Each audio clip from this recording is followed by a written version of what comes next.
Figure TV. Revolutionary salute. Revolutionary salute. Like, share, subscribe. Welcome to the House of Revolution. You know I'm your humble host, the Yamin of Revolution. We got a World War III alert. This is serious, but before we get into that, y'all be sure to wipe y'all feet. That means hit the like button. You in the House of Revolution. Like, share, subscribe, support the platform, y'all. Well, Pooh might be done playing with us. All our lives are in danger. Let's get right into the content. Salute.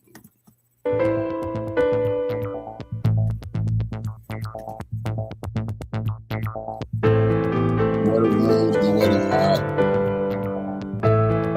What I was.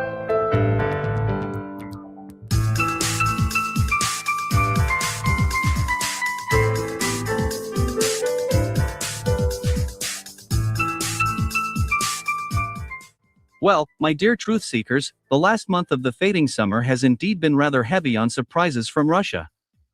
Russian engineers continue to surprise the West with innovative developments in virtually all fields, including the military-industrial complex. So, a few days ago, Russia's most secret nuclear submarine Khabarovsk went to sea for the first time. Khabarovsk is the regular carrier of the Poseidon nuclear-powered unmanned underwater vehicles.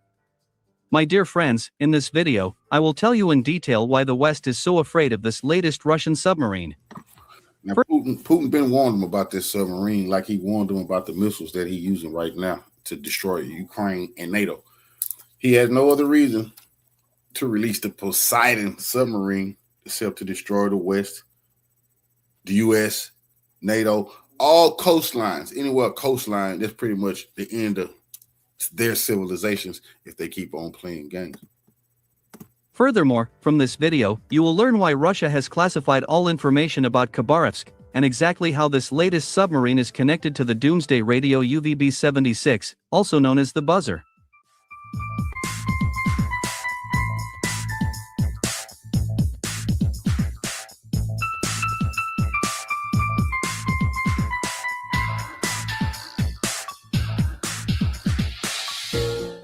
So, on August 17, 2026, the nuclear submarine Khabarovsk of Project 09851 went to sea for the first time to conduct state tests. This happened exactly 10 months after this latest submarine was launched in Severodvinsk on November 1, 2025. It is noteworthy that this information was reported only by Western specialized resources. And all because the Russian Defense Department has strictly classified all the data about this latest submarine. In this regard, in this video, I will only voice the information that Western intelligence has published. I will do this to avoid accidentally harming Russia, and to prevent the disclosure of data that is still classified as top secret. So, Khabarovsk is the latest fourth-generation nuclear-powered special-purpose submarine. The high level of secrecy surrounding Khabarovsk is associated with the fact that this submarine has become the first regular carrier of Poseidon nuclear-powered unmanned underwater vehicles. Before the Khabarovsk was launched, Russia tested Poseidon underwater drones using the nuclear-powered submarine Belgorod, which is already on combat duty as part of Russia's Pacific Fleet. However, it is the nuclear-powered submarine Khabarovsk that is the first regular carrier of Poseidon underwater drones. Simply put, Russian engineers designed and created Khabarovsk precisely in order for this nuclear-powered submarine to become the regular carrier of Poseidon underwater drones. As of August 2026, the only information confirmed by the Russian military about Khabarovsk is that this latest submarine can carry 6 Poseidon underwater drones. As for Poseidon, it is well known that this underwater drone is equipped with a nuclear power plant, which allows it to remain underwater for an unlimited period of time. In addition, Poseidon is armed with a nuclear warhead, capable of destroying entire enemy aircraft carrier groups, and wiping out enemy coastal infrastructure, including well-defended naval bases.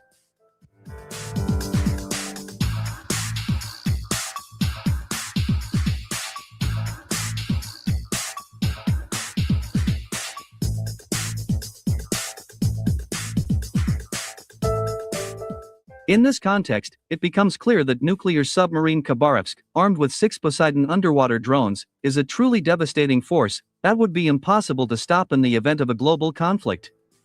Against this backdrop, a reasonable question arises about the vulnerability of Russia's latest submarine. The fact is that all nuclear submarines become vulnerable immediately after the launch of intercontinental ballistic missiles. Launching such missiles, even from a submerged position, cannot be concealed. After launching a ballistic missile, the submarine reveals its location and becomes the main target for all enemy means of destruction. However, the main feature of Khabarovsk is that this latest Russian submarine is capable of launching Poseidon drones absolutely covertly. As for Poseidon drones, after launch, thanks to their unlimited range, they begin to chart a route that bypasses all enemy defensive lines.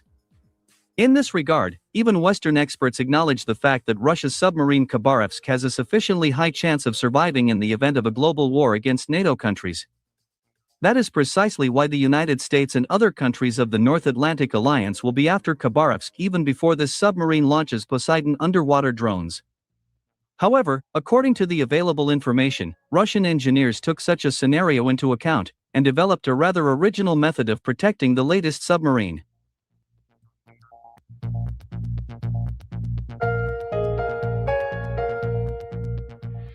According to Western intelligence, Russian engineers have equipped Khabarovsk with a new generation low-frequency passive hydroacoustic system. It is reported that this system was developed based on the towed antenna, Vignetka EM01.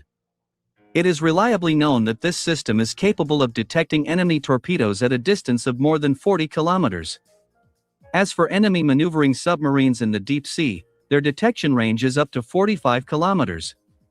In addition, this system is also capable of detecting all American destroyers at a distance of more than 90 kilometers. Moreover, Western intelligence also claims that Khabarovsk has received a specialized water jet propulsion system, which has significantly reduced the noise level of this submarine. At the same time, it is reported that this water jet propulsion system is integrated with the Combat Information and Control System, which includes the latest communication complex, IKSR 783-0985. It is reliably known that this complex can operate in the shortwave band and receive information from command airposts and even from the doomsday radio UVB-76, also known as the buzzer.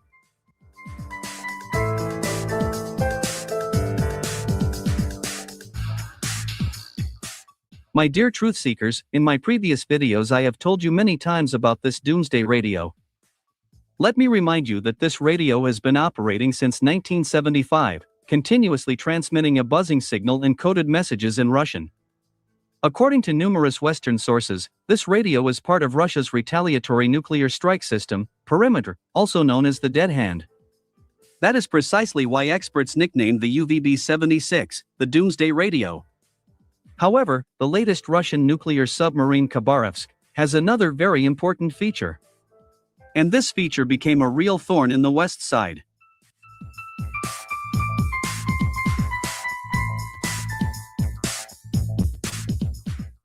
From the very first minutes of setting out to sea, Khabarovsk became the main target for all NATO countries, including the United States.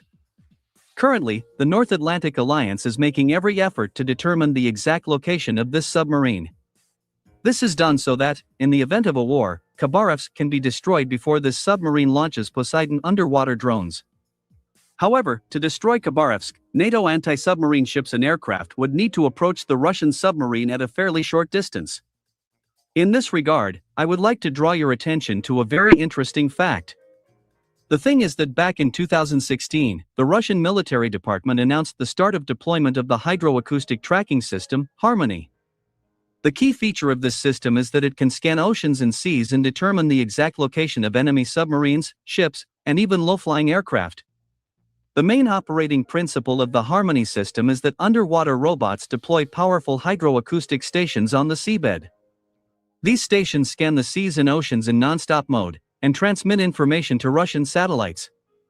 As a result, the Russian military receives data about the precise location of all enemy submarines, ships, and aircraft. Notably, in 2025, Western media reported that the Baltic and Barents Seas are literally teeming with these Russian stations. At the same time, it is reported that NATO countries are completely powerless against these Russian stations, as the robots constantly change their location on the seabed. Thus, it becomes clear that even if a global war breaks out, the West will not be able to destroy not only Khabarovsk, but also other Russian submarines. Thus, it becomes clear that Western globalists should stop in time and cease provoking Russia, otherwise, the future global conflict risks becoming their last.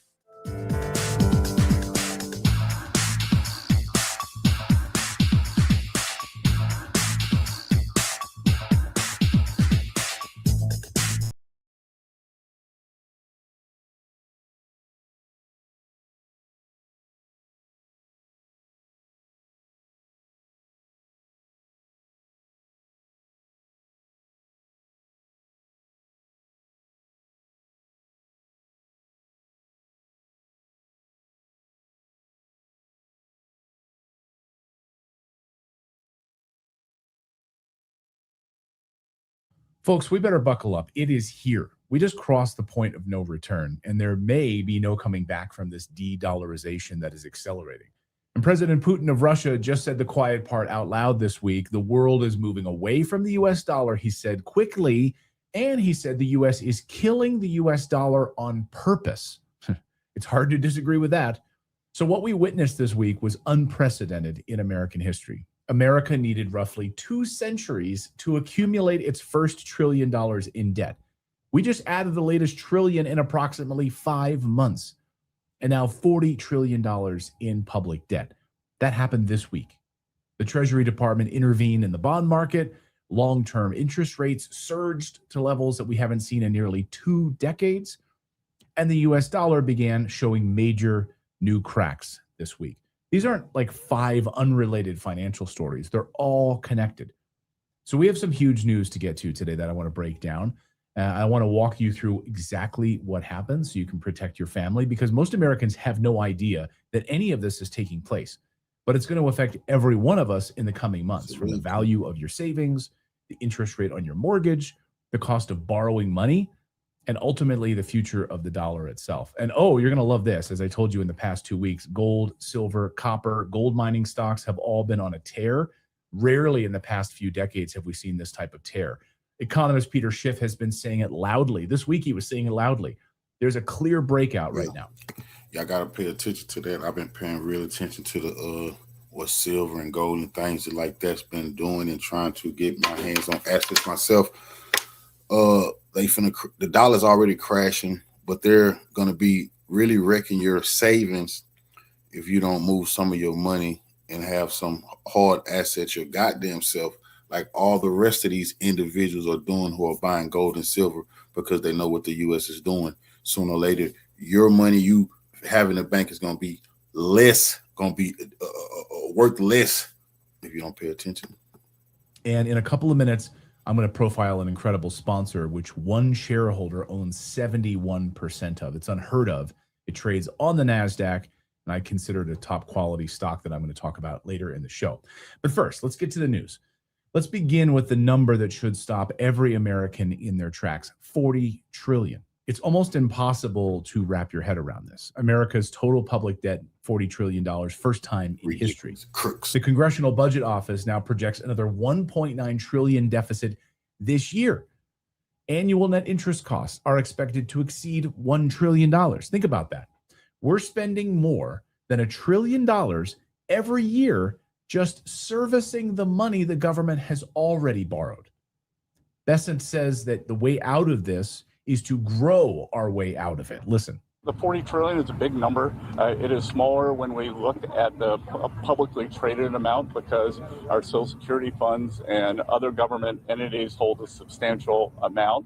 And what we're going to do, we're going to have to grow our way out of this. Okay, but we're not in a world war. I mean, some might argue what's going on with Iran and Russia is a world war, but not in the way that we think of like World War I, World War II, right? It isn't happening during a Great Depression. We're not in a Great Depression. It isn't even happening during an official recession. So we have to grow our way out of it. Washington is now running crisis level deficits as a permanent feature of the American economy. So if our economy is booming, as Trump claims, then how do you grow your way out of it? I don't get it. Like, if we're booming right now, and we're not growing our way out of it, how do you get there? So that's the first major warning sign. The second major warning sign appeared in the bond market this week. Investors have been selling long-term U.S. government debt, driving the yield on the 30-year Treasury above 5.3%, its highest level since 2007. And that matters because these yields help determine borrowing costs throughout the economy. Mortgage rates, corporate loans, government refinancing, countless other interest rates are connected to what happens in this market. And when those yields began moving sharply higher, Treasury Secretary Scott Bessent stepped in.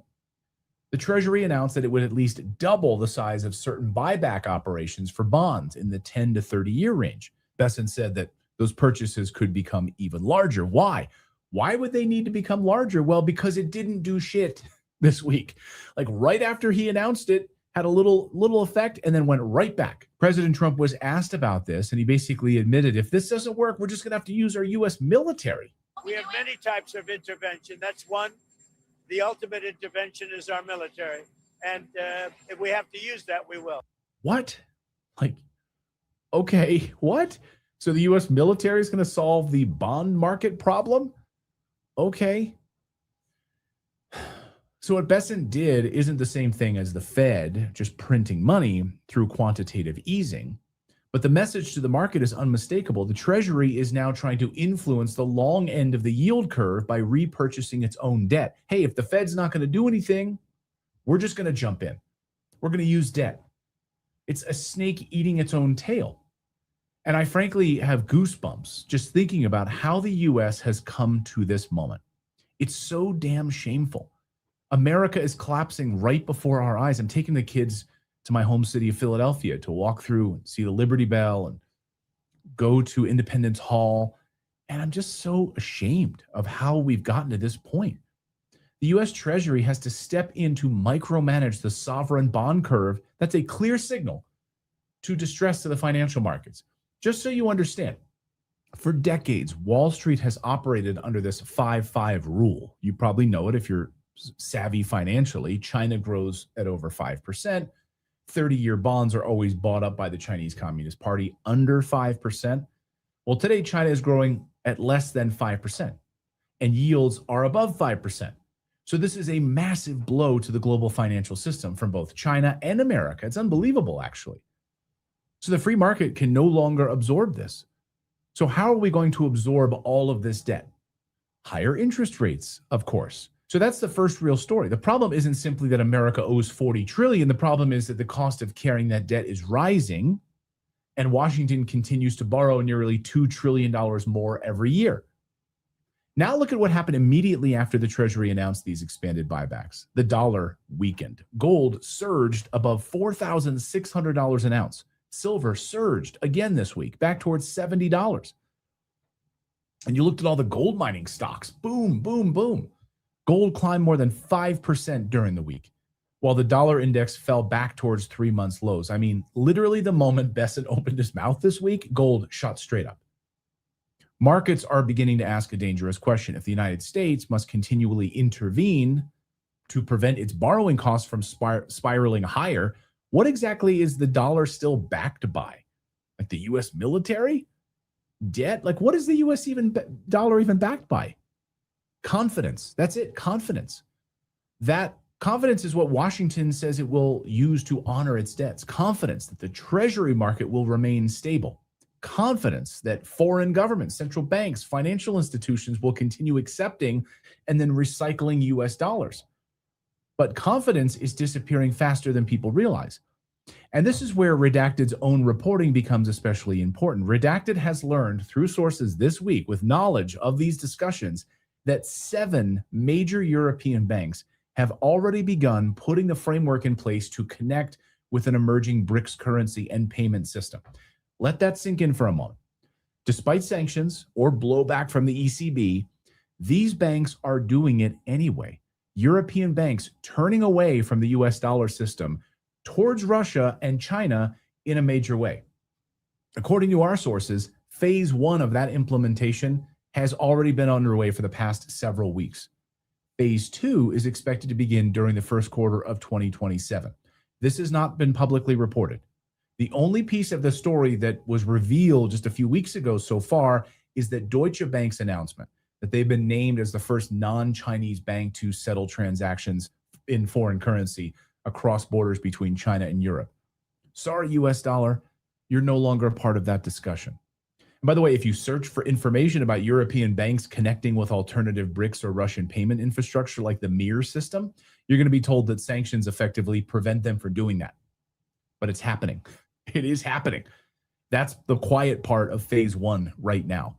So ask yourself, why would 7 major European banks be quietly preparing alternative settlement channels with Russia, China, and the BRICS nations? Because they can see the same cracks forming in the dollar-based system that the markets can see. I spoke with finance expert David Morgan this week, who said people need to wake up. This collapse is irreversible at this point. We are entering the final phase of a debt-based monetary system that cannot go on much longer. Of course, this doesn't mean the dollar disappears tomorrow. Reserve currencies don't collapse overnight. What happens first is diversification. Banks create alternative payment rails. Countries settle more trade in their own currencies. Central banks buy gold. Treasury demand weakens. Slowly, transaction by transaction, the dollar becomes less essential. And then one day, the world realizes the system has already changed. So that's the news update part of today's video. Now I want to tell you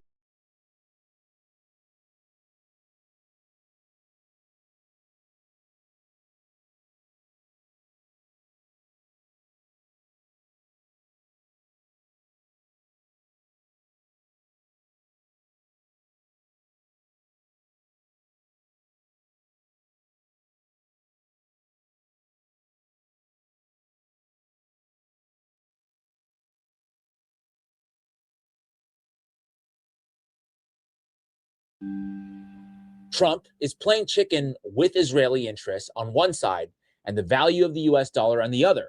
If it works, we gain nothing. If it fails, we lose everything. Is Donald Trump risking the future of the US dollar in order to fight an economic war against Iran for Israel? This is from just a few hours ago. US unveils new sanctions after Trump threatened economic D-Day. Once again, we're invoking World War II because that is pretty much all we have left on the table. All right, let's take a listen to Scott Bessent, our Treasury Secretary. And nations that facilitate any interactions with the regime should quickly heed our message. Those who stand with the United States will reap the rewards of our partnership. Those who tether themselves to the Iranian regime should expect to share in the isolation of a withering regime. Teams from Treasury, State, and the US military are now meeting with their global counterparts to tell them that the United States expects action. Every country has a defined timeline to shut down activities we have identified. If they do not take action, we will do so unilaterally through Treasury authorities. For example, every branch of Bank Melee must be shuttered and dark. And let me be clear, any entity that facilitates money laundering on behalf of Iran will be removed from the US dollar system. The clock just started ticking. You hear that, folks? The clock is ticking. And if you don't go along with our holy war for Israel, we'll kick you off the US dollar. Which sounds like, oh, we're the tough guys. We're the big bad bullies in the playground. But I'm here to warn people that this is a huge risk that we're taking, which has almost no upside for the United States. Because let's actually dive into which countries actually do business with Iran. First of all, China already told Trump in the U.S., go screw yourself. Nobody listening to you. Don't you ever play with us or think you can disrespect us or tell us what to do. The hell with you and the hell with your banks. But they don't want y'all to know that. So they're still on TV pretending like the white supremacists still have power when China and the whole world is laughing at them. And are now our de facto enemies, according to the US government. China, you can see here, it is the largest, which fine, we don't like them already, except when Trump wants to do a deal with them. In that case, he likes them very much. The American and Chinese people share much in common. We value hard work. We value courage and achievement. We love our families and we love our countries. Together, we have the chance to draw on these values to create a future of greater prosperity, cooperation, and happiness and peace for our children. We love our children this region and the world. It's a special world with the two of us united and together. But back to this chart, we also have many other countries that are very important that do business with Iran, namely Iraq, UAE, Oman, Qatar, Turkey, Bahrain. These are all countries that we're technically allies with, and many of them, we have U.S. military bases there. So exactly what are we doing this for? This is Clint Russell of the Liberty Lockdown podcast. He says, quote, Trump is playing chicken with Israeli interests on one side and the value of the U.S. dollar on the other.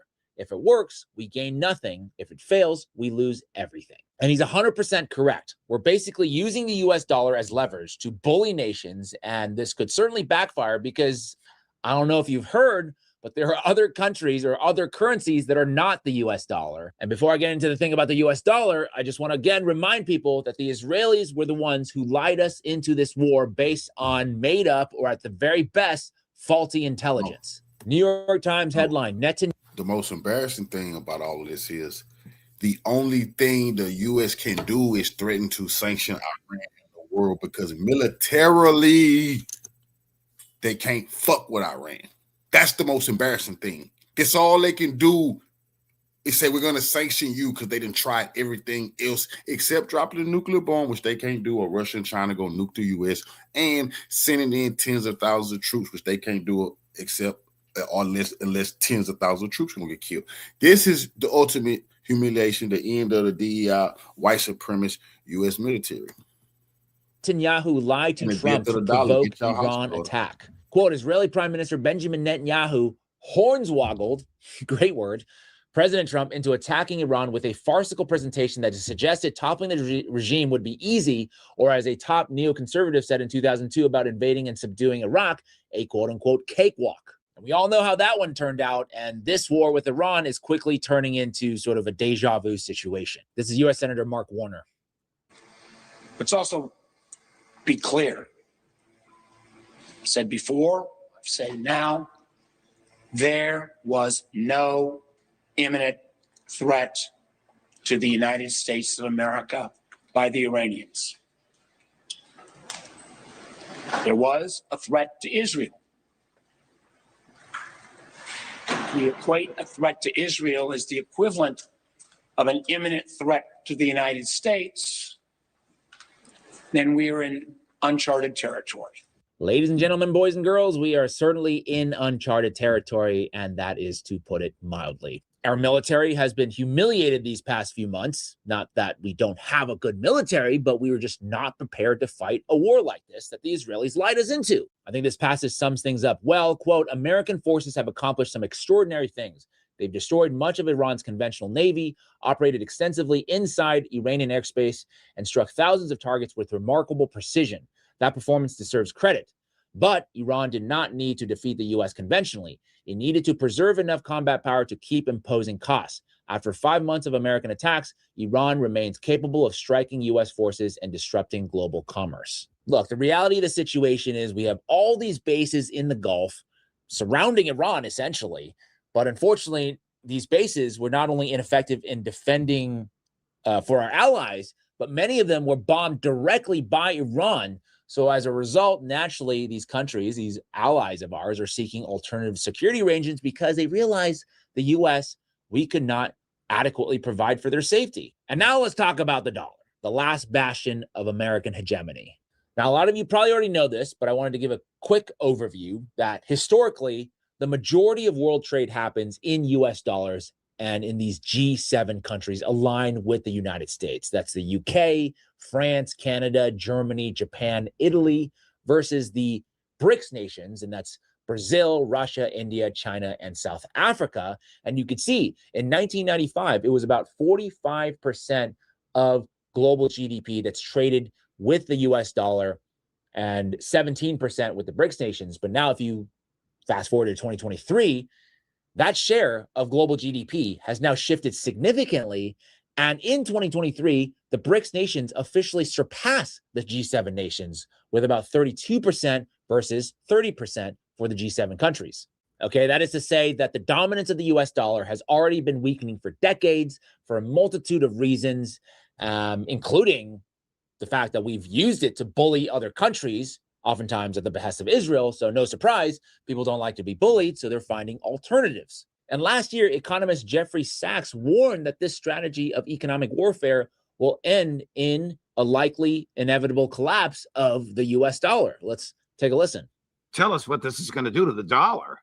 Well, look, this is a part of the point. What we have here is right now 10 countries that constitute about 36% of world output versus 29% of world output of the G7.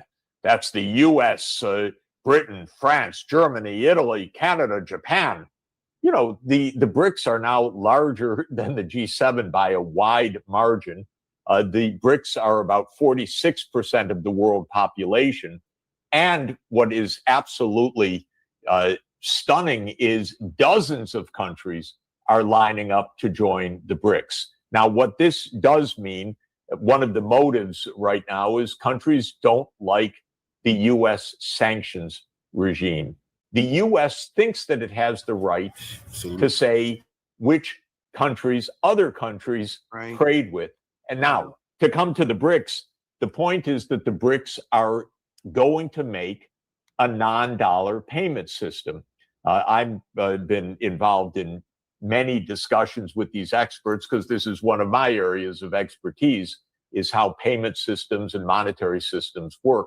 There will be non-dollar payment systems at a much larger rate in the coming years. Already, Russia-India trade, for example, which the U.S. tries to stop, is booming without, of course, any role of the dollar whatsoever. And this will become a general proposition. It's going to accelerate.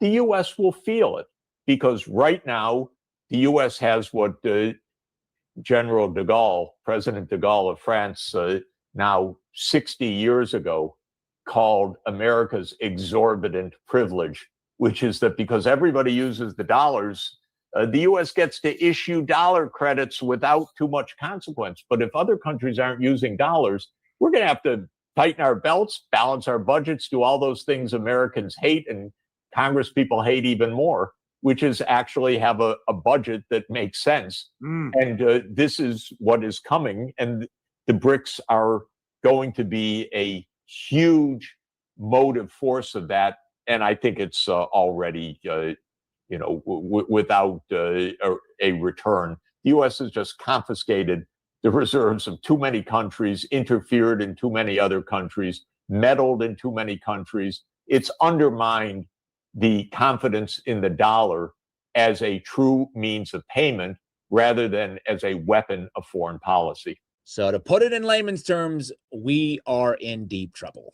And you might have also heard last week, the US dollar or the US debt officially hit $40 trillion, which is a number that doesn't even compute, doesn't make sense to me. It's too large. And people like Thomas Massey or Ron Paul, they've been warning about the consequences for years. And I think, unfortunately, it's finally here. Quote, the scariest thing about this is how we're now starting to see a debt spiral begin, says Mark Goodwin, a senior policy director for the Committee for a Responsible Federal Budget. Says that the inability of lawmakers to confront this debt comes with long-term risks. While the United States remains the world's largest economy, its mounting debt load could lead investors to demand higher interest rates for U.S. bonds or raise questions about the nation's creditworthiness, which could further erode confidence in the dollar as the world's reserve currency. This is all sort of pretty complicated, even above my pay grade, but I'm going to try to summarize this in an easy way to understand, which is that even putting aside this geopolitical maneuvering that's happening right now with the Trump administration and Israel and Iran and other countries, we are already in a debt spiral where the rising national debt is leading to higher interest payments, which forces the government to then borrow more money to service that debt. And now on top of that, we're essentially playing a game of chicken that could give other countries no choice but to trade in other currency, further decreasing the demand of the dollar, which isn't good. For example, you may have heard of the petrodollar, which is historically the global oil markets have been exchanged primarily in US dollars. But now with Iran controlling the Strait of Hormuz, more and more of that trade is now being done in Chinese RMB. And this next part I have to say, because I think it's really important, that if you think that this is a Trump issue or it's just a Republican issue and that things will get better once the Democrats win the midterms, you better think again, because it was reported yesterday by the New York Times that the Democrat minority leader, who is potentially the future Speaker of the House, Hakeem Jeffries, met with Jared Kushner privately to discuss how the Democrats and the administration could work together. Okay, there's no voting our way out of this. And me saying that, I understand that can come across as a bit doom and gloom. And that's exactly, I think, how they want you to feel. They want you to feel helpless like this. I'm here to say the way we break out of the cycle is by refusing to give this kind of unconditional support to the Epstein class, which is both parties. Trump isn't going to save us. AOC is not going to save us. The way we force the change is through this kind of mass awakening as to what has actually happened.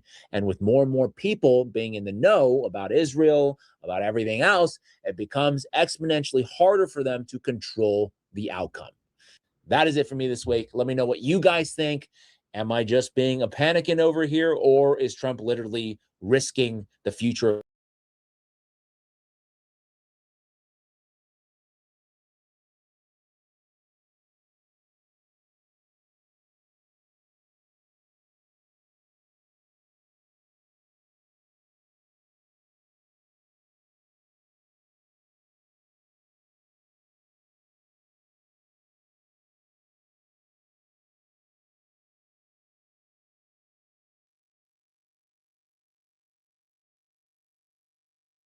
And the Trump administration clearly can't win a military war against Iran. So they've apparently decided they're just going to turn to an economic war and they're going to make it everyone's problem. At least that's according to Treasury Secretary Scott Bessent with his new rollout of this so-called economic D-Day scheme, in which the US is really going to go really beg the countries around the world, but mostly threaten and try to shame them into cutting off trade with Iran. China has already been quick to dismiss the latest demands coming from the US, but what about the rest of the world, and more specifically the countries within the Persian Gulf region? Because Iran is already warning them against cutting off trade just because the US told them to do so. So what does that mean for this conflict and where we could be headed, especially if Iran is pushed to retaliate once again, and if they do so in the kind of manner they are vowing they will? Because it's not going to be good for the US, and it's especially not going to be good for the global economy. Well, we got into all of that and more with a special guest earlier, so let's take a listen to that conversation now. Joining me now to discuss is Colonel Larry Wilkerson, a U.S. Army combat veteran, former Chief of Staff to the U.S. Secretary of State, and a senior fellow at the Eisenhower Media Network. Colonel Wilkerson, thank you so much for taking the time to join me. Good to be with you, Rachel. Thanks for having me. Yeah, great to have you on the show.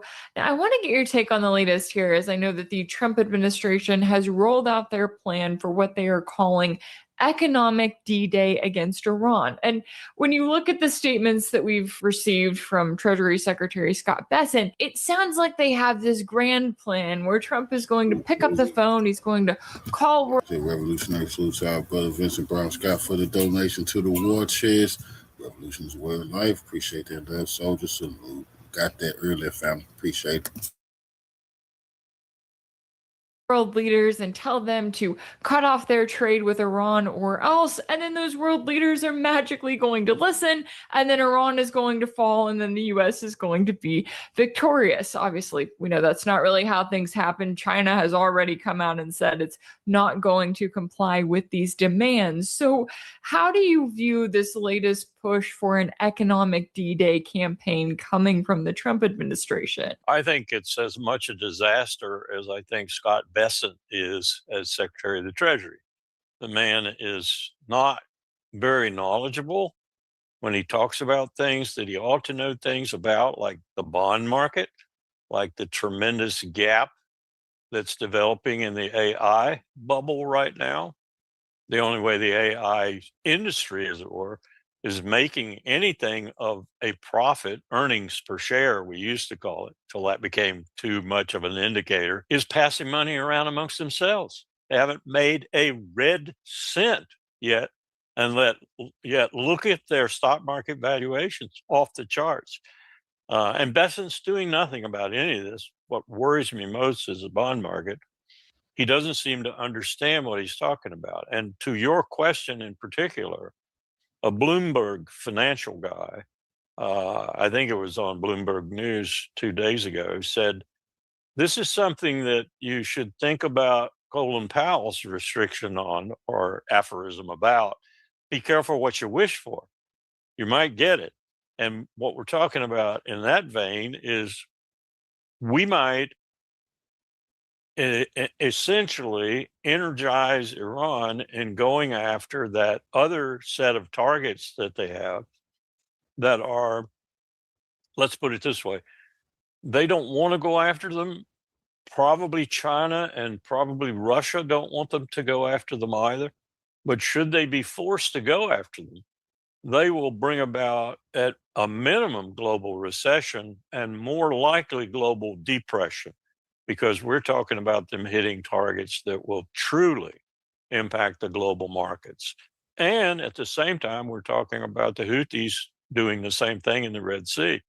So, and we have seen what that means, because now we actually have a problem starting up again that we had put away, the Somali pirates. We had actually defeated them, if you will, with a combined joint task force, a U.S. task force and a combined task force that included the Chinese, for example. And they saw better ways to make money, so they went back ashore and quit robbing ships, stopping ships, and sometimes killing people. They're back out there now, and there's nothing we can do about it, because the Houthis have pretty much closed the Red Sea to any kind of action other than what they want to see happen. And what they want to see happen is anybody getting through who isn't supporting Israel, and nobody getting through who is supporting Israel. So we're looking at the potential for Iran being pressed with its back against the wall, so to speak, and doing some things that truly, I mean, they've already got the world worried sick right now, particularly in places where they're running out of oil. Oh, did I say the United States? Look at the charts. Look at how much we've got left in terms of days, in terms of diesel and other esoteric products like that, like jet fuel, JP4, JP5, JP8. We're running out too. The airlines are looking at it right now with a real sense of concern, because by September, the mid-month, we may be looking at cutting half the flights, and prices just going off the charts. And I think Iran would like to stay away from being that draconian. But if they are put with their back against the wall, so to speak, if China's support and Russia's support becomes onerous, or we have to understand too, Iran has a new leadership now, fundamentally a new leadership. I've seen the list. I know who's in the leadership and who's influential in that leadership. It's predominantly the IRGC, the Iranian Republican Guard Corps. But these are people who are stalwart veterans. They are soldiers, sailors, airmen, Marines. They are tough people. And Arachi, the foreign minister, may speak for them, but that's what he does. And what he said, he speaks for them. He's not speaking for himself. He's speaking for them. Probably less so than for the president. So these people are in charge now. If they want to take this down that road, they could truly disturb global commerce and cause some real problems worldwide, not just to us and to regional countries, but worldwide. And I don't think China and Russia want that either. You note that Iran is letting the Chinese ships through the Strait of Hormuz that are fueling up in Iraq and heading for China with oil. It's a very complex situation, but if it boils down to Iran having to do things that it could do, we're in trouble. We're in deep trouble. And Donald Trump's not going to get out of that. I don't think he's going to get out of this anyway. Certainly he's not going to get out of it unscathed. I mean, he's desperately trying to find a way out.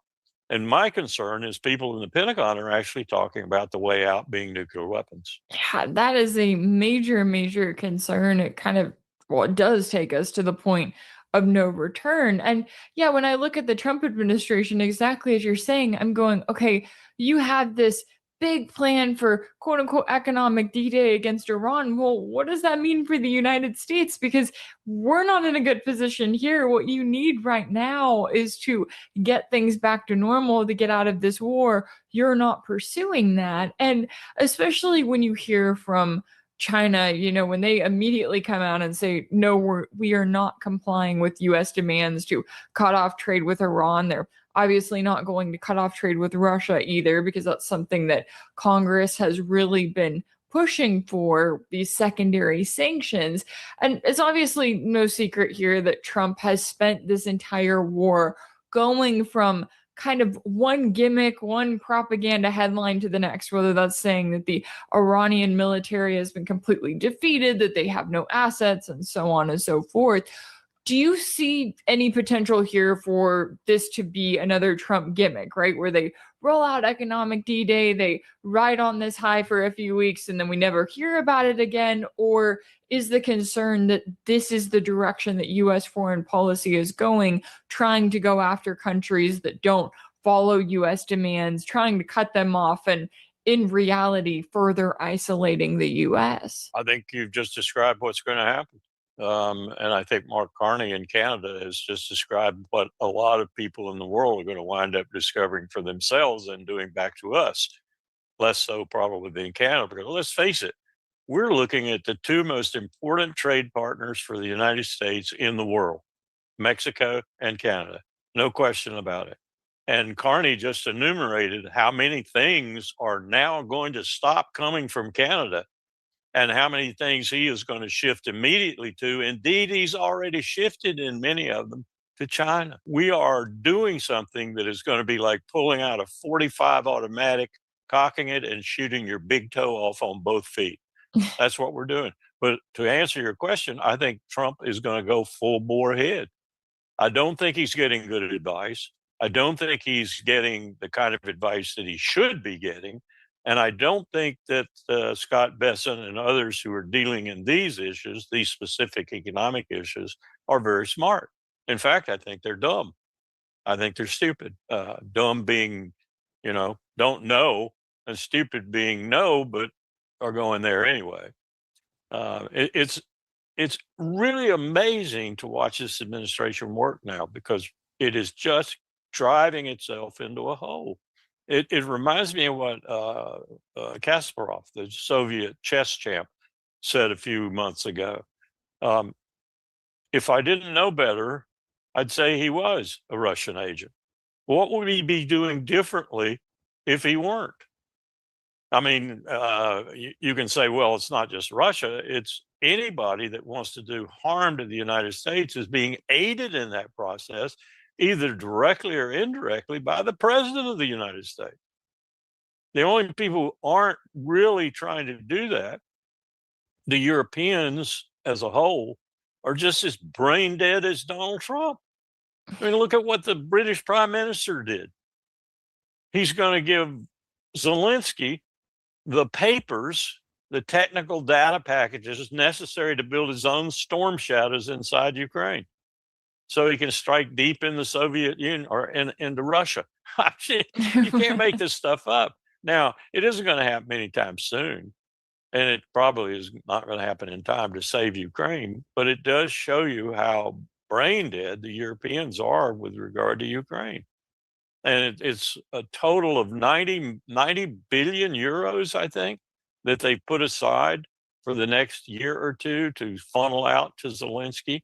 And it's just insane what they're doing. It makes no sense at all. Even if you believe that Putin has intentions beyond Ukraine, it doesn't make any sense, because what they're doing is diluting their own capability to deal with him should he have intentions beyond Ukraine. And at the same time, they're making Putin think that he might have to extend the war just to teach them a lesson, teach them a point, and show them that it really is existential for him and for his people to be threatened from Ukraine. I mean, that's the whole ball game from the very start. I do not want U.S. missile batteries on Ukraine's eastern border, period. And I've gone to war over it. And I will destroy the state of Ukraine if I have to. It's both of these conflicts are insane. And yet we're pursuing them in a way that they could spread regionally, globally. They could turn nuclear.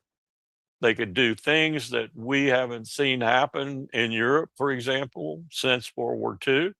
They could do things in Southwest Asia that would be extremely disruptive for years and years to come to the global economy, elsewhere, even lead to nuclear war there. I worry every day about Bibi Netanyahu.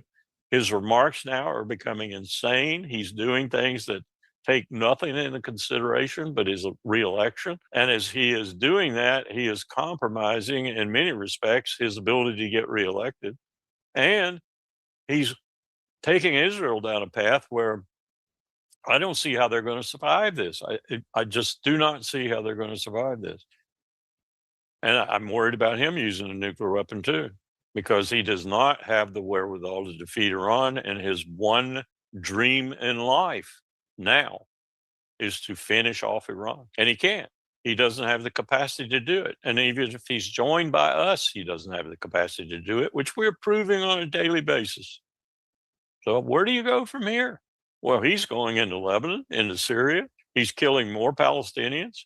I just read a list of the people he's killed in the last period between the formation of the special group that's supposed to take over Gaza and now, and it's astronomical how many people he's continued to kill. I mean, thousands.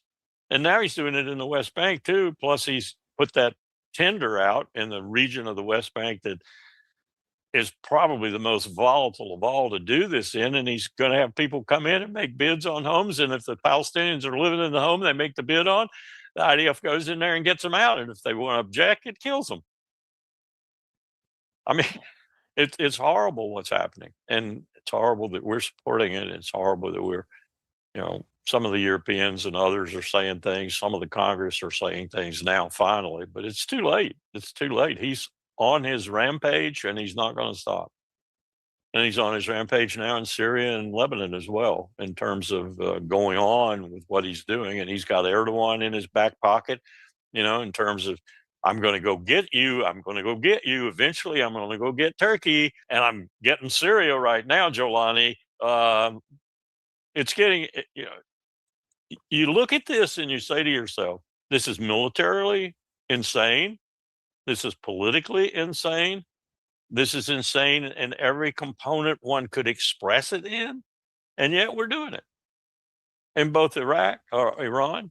I should say Iraq too. We're doing it in Iraq now also, and in Ukraine. Yeah, and it's crazy to watch exactly as you're describing it there. I'm looking at the United States and I'm going, okay, so you continue to throw your support behind Israel, behind Netanyahu. You continue to fuel this war in Ukraine. You are fueling all of these conflicts. And yet, the other thing that the war in Iran has done is it has exposed just how much the United States is not ready for a major war, right? Not ready in terms of munition shortages. Those reports have been out there for a while now, but also just the horrific stories we got off of the USS Abraham Lincoln, the exhaustion and fatigue and the mental health crisis that US service members are dealing with. I mean, this also paints the US in a very bad light, and the rest of the world, they look around and they go, this is the country that we're so concerned about and so frightened of.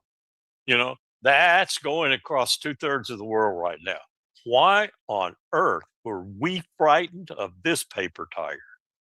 And it's ricocheting around capitals that like us still, and the many more capitals that don't like us, and the capitals that are somewhat neutral.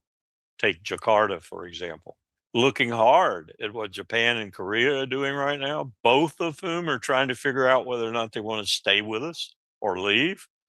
Japan's seriously thinking about it. And if Japan says, I'm out of here, then Japan's going to be a full up nuclear power in a year. And Korea's thinking about it now because of what Donald Trump said and what he is articulating with regard to, I'm a friend of Kim Jong Un, so why should I have troops in South Korea? It's almost. I agree with Kasparov again. It's almost as if Trump is someone's agent acting against us, and he's doing everything he possibly can to destroy us, both domestically and internationally. It's hard to escape that conclusion when you look closely at his decision making, and particularly those decisions like the Iran war that apparently, and I think this is true, went completely against even his own people, with David Barnea, the Mossad head, being the most influential person, speaking for Netanyahu, of course, but telling Donald Trump that this war with Iran would be over in a week. Yeah, exactly. And also, I mean, that's the scary thing when Trump isn't listening to the people directly around him, the generals that are telling him, "Hey, this is a bad idea. You are going to get dragged into an endless war," which is exactly where he is now, in a war that he can't get out of. And I also wonder too, because I know that Donald Trump is someone who, for the entirety of his life, right, he has been able to live in a United States that is on top. When we decide that we are going to go target a country, to a certain extent, the rest of the world either goes along with it or they don't fight us too much. Now we're moving into this phase where US foreign policy has created so much death and destruction around the world that the pillars of the multipolar world, the Iran and Russia and China, they have been very careful in their handlings with the US, while at the same time making sure that they are focusing on their growth and their protection. And so now Trump comes in, and yeah, he's got obviously the Israelis in his ear, but he's also facing this new phase of the world and going, wait a second, these people don't listen to me anymore, right? They don't listen to the US just because we are the Americans and they're frightened of us. And so when you look at Iran's response to all of this, and kind of going back to what you were saying earlier, right?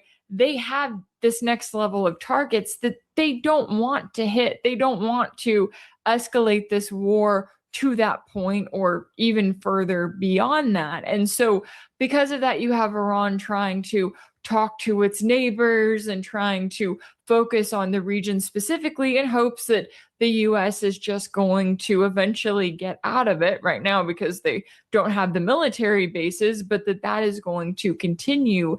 How do you see the position that Iran is in, and how long they're going to be willing to show this restraint and this patience in dealing with not only the US, but this war? I think things are developing around them right now that may be factors they'll have to consider. One is China exercising right now with Egypt and the UAE. It's an Air Force exercise right now, but they also are going to do a major exercise with Russia and Iran. And so we're seeing China, the number one power in the world without any question. We're seeing China not abandon its no war policy and just depend on development and the base road initiatives and so forth. That's still very important. That's what they're all about, really. But we're seeing them re-examine this business of not being kinetically involved with America. I think they're showing that they're willing to, in this particular conflict, show some teeth. And not only are their ships making it through the Strait of Hormuz, loading in Iraq, making it through the Strait, going to China, not only are they conducting their trade despite what the United States says it does in the Strait of Hormuz, not only are they doing the base road initiatives and continuing to do them, but now they're looking at the possibilities of having to do some of this military stuff that they don't like doing, especially not widely afield. And they're doing it with groups in Southwest Asia first, because the groups are showing that they are looking for a new sugar daddy, if you will. They're looking for new security relationships. And that includes everybody from Saudi Arabia to the United Arab Emirates to Kuwait, all the countries that are some of them in this new entente. This new entente is not aimed at Iran. This new entente is aimed at Israel. That's so clear. And the Iranians know that. And they've had talks with the leaders of the entente, including Erdogan. And they know that this is all designed. Oman's foreign minister said it best: the problem in the Persian Gulf is not Iran, it's Israel. So they all know that. China knows that. Russia knows that. So you've got a massive, massive alliance, literally, developing against what Trump wants to do. And to return to your former point about the military, I was there with Chairman Powell in the beginning when H.W. Bush cut the military 25%. I was there when Bill Clinton came in with Les Aspin and added another 3%. I was there when the Joint Staff labored and labored over two major regional contingencies, MRCs, as being the strategy. I was there when Les Aspin tried to make it work by saying, okay, the templates were Iran or Iraq at that time and North Korea. And they tried to make it work on the third floor in the SecDef's office. They tried to make it work by saying, okay, we'll win in one, and then we'll use the air bridge and the sea bridge to go win in the other one. And then they decided, oh, that won't work, so we'll win near simultaneously. That is to say, we'll win in one or hold in one, then go win in the. All to say that we didn't have the forces in 1994 and 1995 to implement that strategy. We have come down majorly since then. Our industrial base has dried up virtually. And we're fighting these wars. This is absurd. Absolutely absurd. The only element of the military that is fairly able to do a good portion of its missions is the Air Force. And that's because we have built up such an inventory of both platforms and munitions over these years. But now we've expended a lot of those and we lost a lot of those. So the idea that we can wage these wars with the military that we have right now is preposterous and adding to the defeat that we're ultimately going to be dealt, and adding to the victory that Iran, losing lots of people, lots of children, lots of women in particular, because we're doing war crimes every day. We've learned from Bibi. We've learned well from Bibi. War crimes are our modus operandi now. But we're going to be beaten. And what are we going to do, Mr. President, when that coincides with a disaster in the midterms for the Republican Party and for you? Your poll ratings are so low right now. They're lower than ever in the history of polling for a president. One poll I saw said 26%, another one 32%. What are you going to do when this happens? Are you just going to fade out into the sunlight or the moonlight, whatever, and leave, ride your horse out of town or something? Or are you going to try something? And now we come to the domestic situation. Is he going to try something? Is this administration going to try something? Are all of them in league when it comes to the inner circle? And are they going to try something? Are they going to begin to lose the midterms and then enforce some kind of martial law or whatever and take over? That's a concern too that I have, a very deep concern that I have, because I've studied Germany. I've looked at what happened in 32 and 33, what happened in the subsequent years, and how the Germans went along with it and so forth. And there's a lot of that that's happening in this country today that looks similar to what happened in Germany at that time.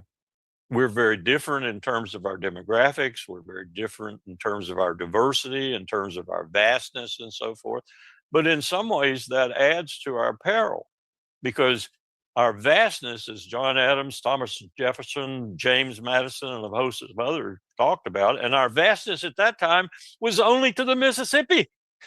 We go all the way to the Pacific Ocean now, and from Canada down to the southern part of Texas. Huge country. And they all said, never happened that it can stay together. Plato Plato in his Republic never dreamed of trying to have a democracy, a republic, on such vastness. He would never have thought it possible. So all I'm saying is we could fall apart, very easily fall apart. California and New York do not see eye to eye. Texas and Michigan do not see eye to eye. South Carolina and Iowa do not necessarily see eye to eye. We could fall apart. We're looking at all these prospects, and by God, we're looking at them in my lifetime. That I thought I would never see. Like Adams and Jefferson and their correspondence, I didn't think we'd last as long as we've lasted. But we did, and we did partly because we're so big and so populous, and it's really hard to get rid of us. But Donald Trump is doing that in earnest, trying to get rid of us. Is he someone's agent? If so, whose? God's? Yeah, and it makes you wonder, doesn't it, when you look at him and you go, oh, you only had 4 years this go around, and this is what you're making of it. Okay, well, yeah, it's getting us to the point of no return. And the contrast is significant. The contrast in terms of organization, tight team, only taking advice from a few members of that team and so forth, between the second term, this term, and the first term is huge.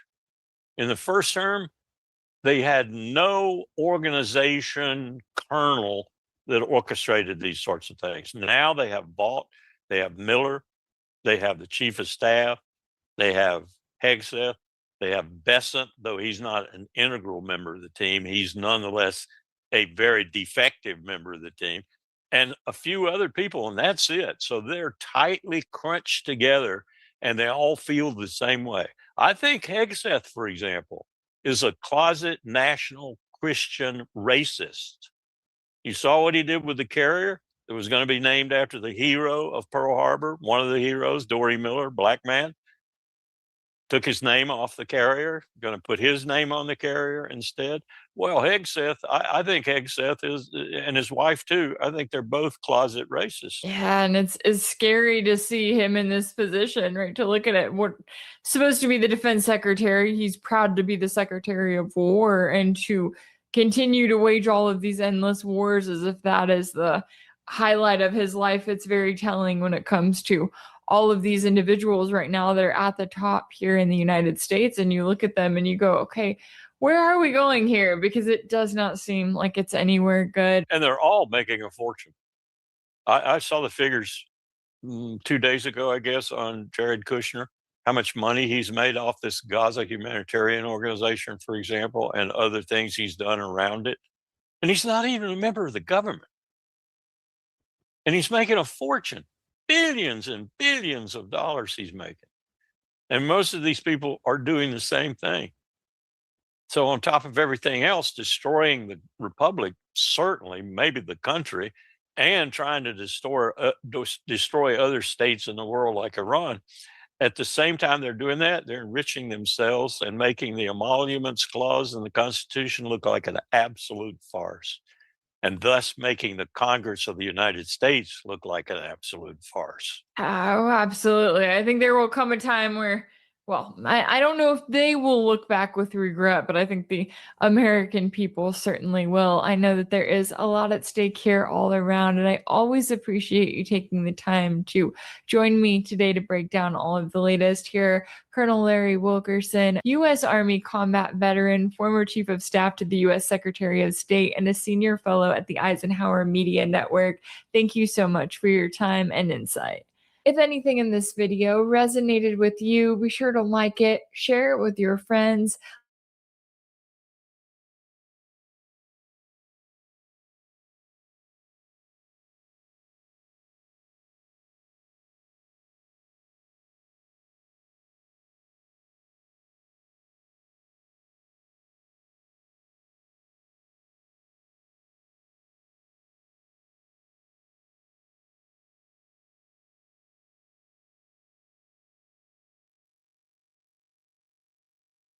D-Day tomorrow, not quite as glorious a D-Day as the one in 1944, although we had to wait rather a long time for it.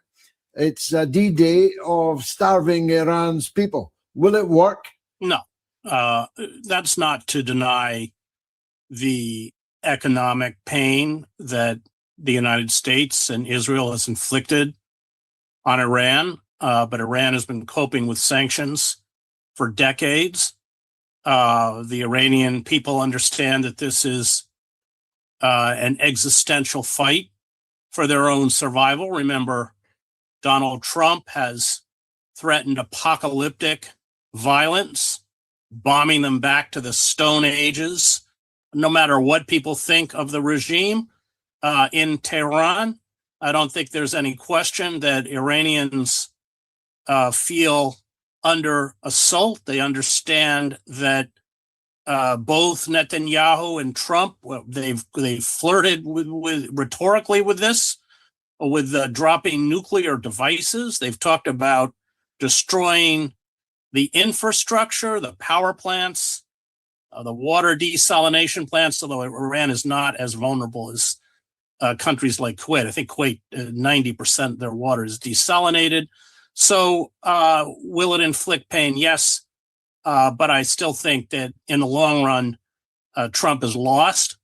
And he's kind of flailing about like a wounded animal. There was never any real strategy when this thing began last February 28th anyway.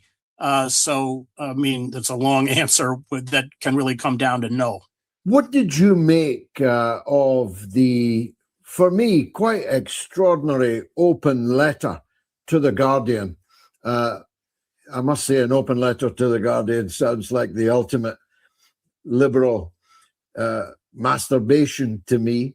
A letter to The Guardian by luminaries, at least past luminaries in many cases, of the left, which seemed to, well, didn't seem to, it did equate the government of Iran with the Trump and Netanyahu administrations killing Iranians in large numbers and now planning to kill still more. Most people that I've seen, certainly most people that I politically travel with, saw this as a monstrous intervention at a time when Iran and its people are fighting for their very lives. What did you think? Yeah, without question. But George, that's kind of the mantra among the Democratic Party and let's quote unquote the liberal class. It's not that they oppose Iran's the attacks on Iran, the war on Iran. It's that they oppose the fact that they weren't consulted.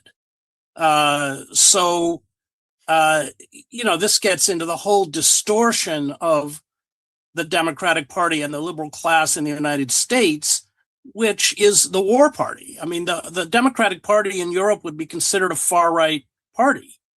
And that's part of that whole mantra. And it's also the demonization of Iran. And I, as you know, I worked in Iran, spent significant time there, a complete misunderstanding of Iranian culture and Iranian politics.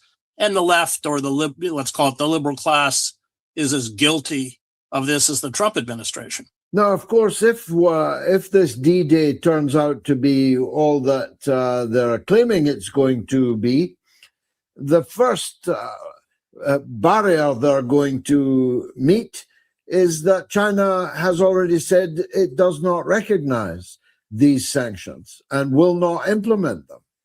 And judging by what Trump has promised, that will set the United States in an all-out trade war with China just before Xi Jinping arrives in the United States. How's that going to work out?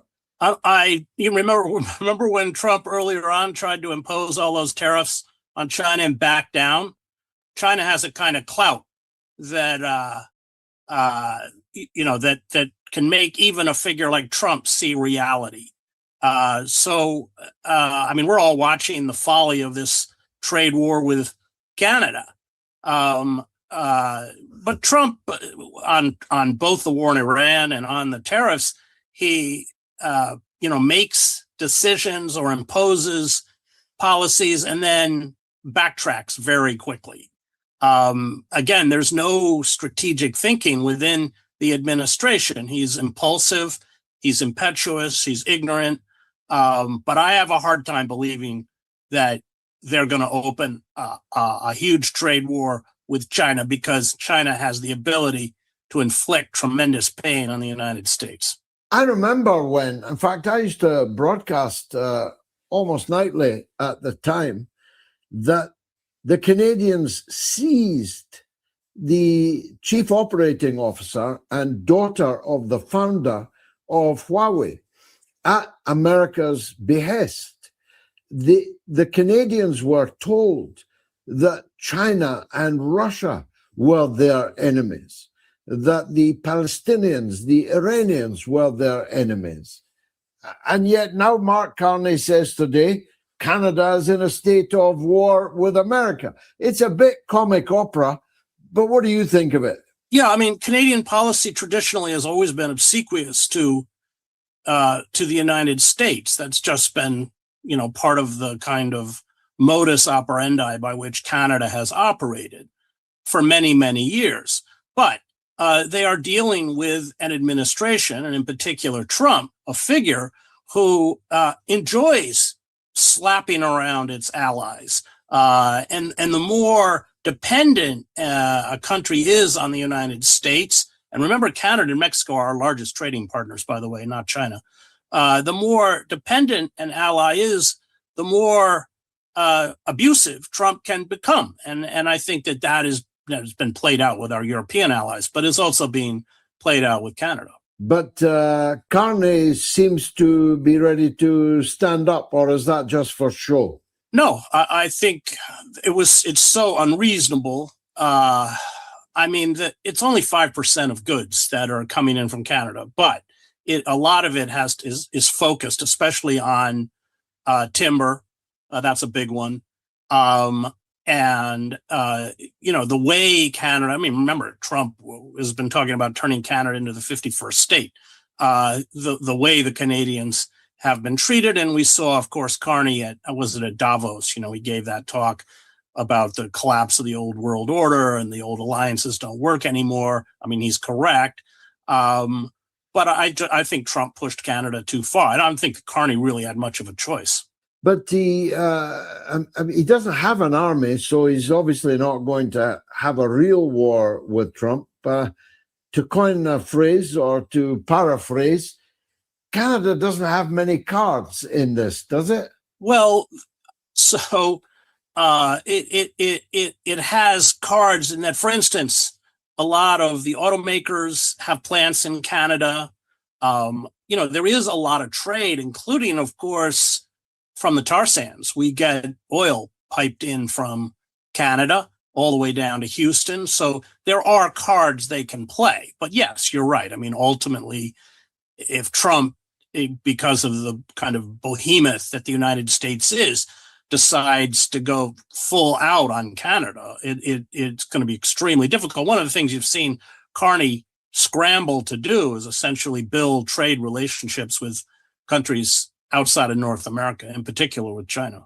Yeah, and that might be the secret of this conflict, mightn't it? Because although the US didn't explicitly demand that Canada drop its strategic partnership, it's called now, with China, it wanted a kind of veto on any other trade relationships that the Canadians had, which was implicitly a threat to Canada's relationship with China now. Yeah, exactly. And I mean, we'll see how this all plays out.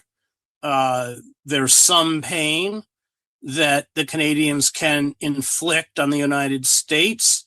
There's a lot of pain that the United States can inflict on Canada.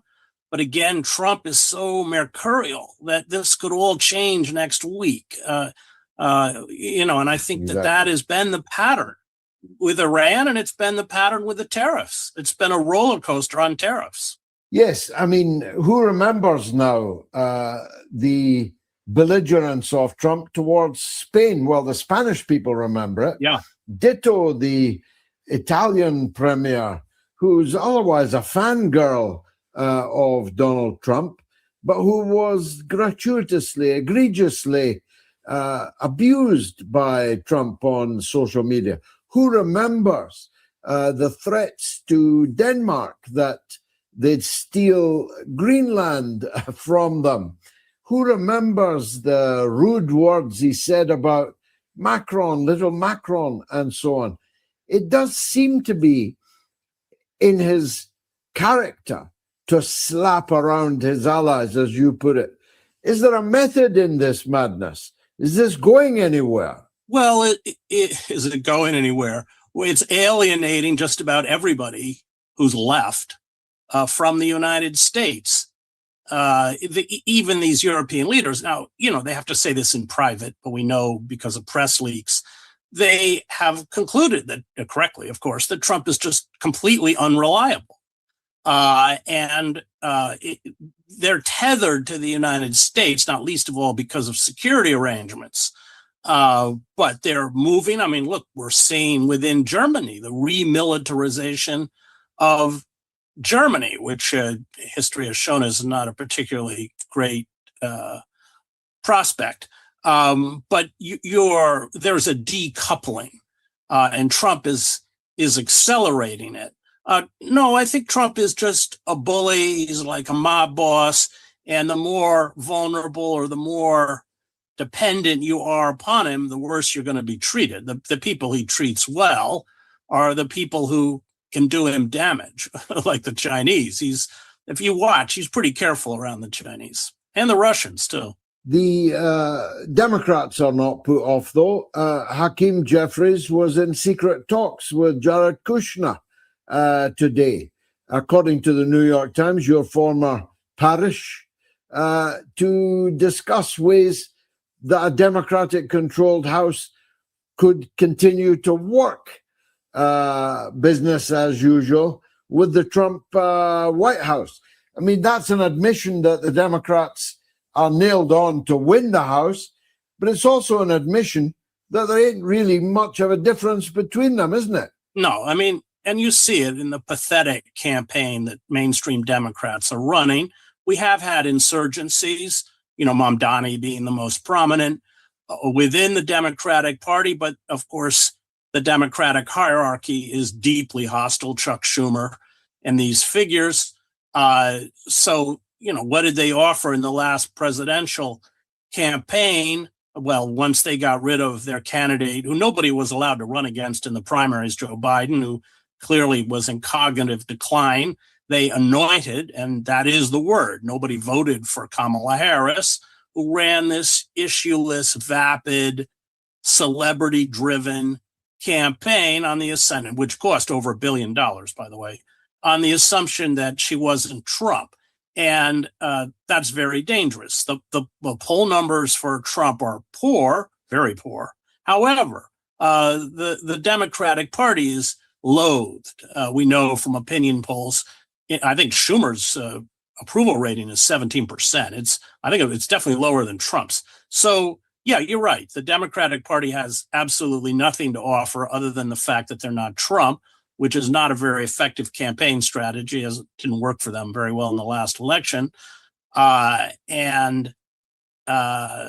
yeah, I think that this report is just an indication that even if they take control of the House. And I do think that that is a question, whether they will, because the Trump administration has been working quite assiduously to fix the elections. There's all sorts of mechanisms they have used, appointing election deniers in states to oversee balloting, demanding registration rolls from states, curtailing mail-in ballots, holding out this threat that people will have to show a government-issued ID, their license or a passport. And about 50% of Americans, by the way, do not hold a passport. Many people, especially poor people in urban areas, don't have cars. They don't necessarily have a license. So it's a demographic the Republican Party wants to in essence, annul from the elections, and talking about putting armed observers at election polling sites. So all of this is not fantasy. I think the Trump administration is preparing. We know what their intent is. That's without question. Whether they succeed, that's an unknown at this point. But I do think, and even the New York Times the other day ran a long editorial on the elections, sounding the alarm that there is a very clear effort on the part of the administration to either subvert it or effectively refuse to validate it. Those are very real possibilities, and at that point, there's no exit. That would be such a radical breach with the limited democratic norms in your country and mine.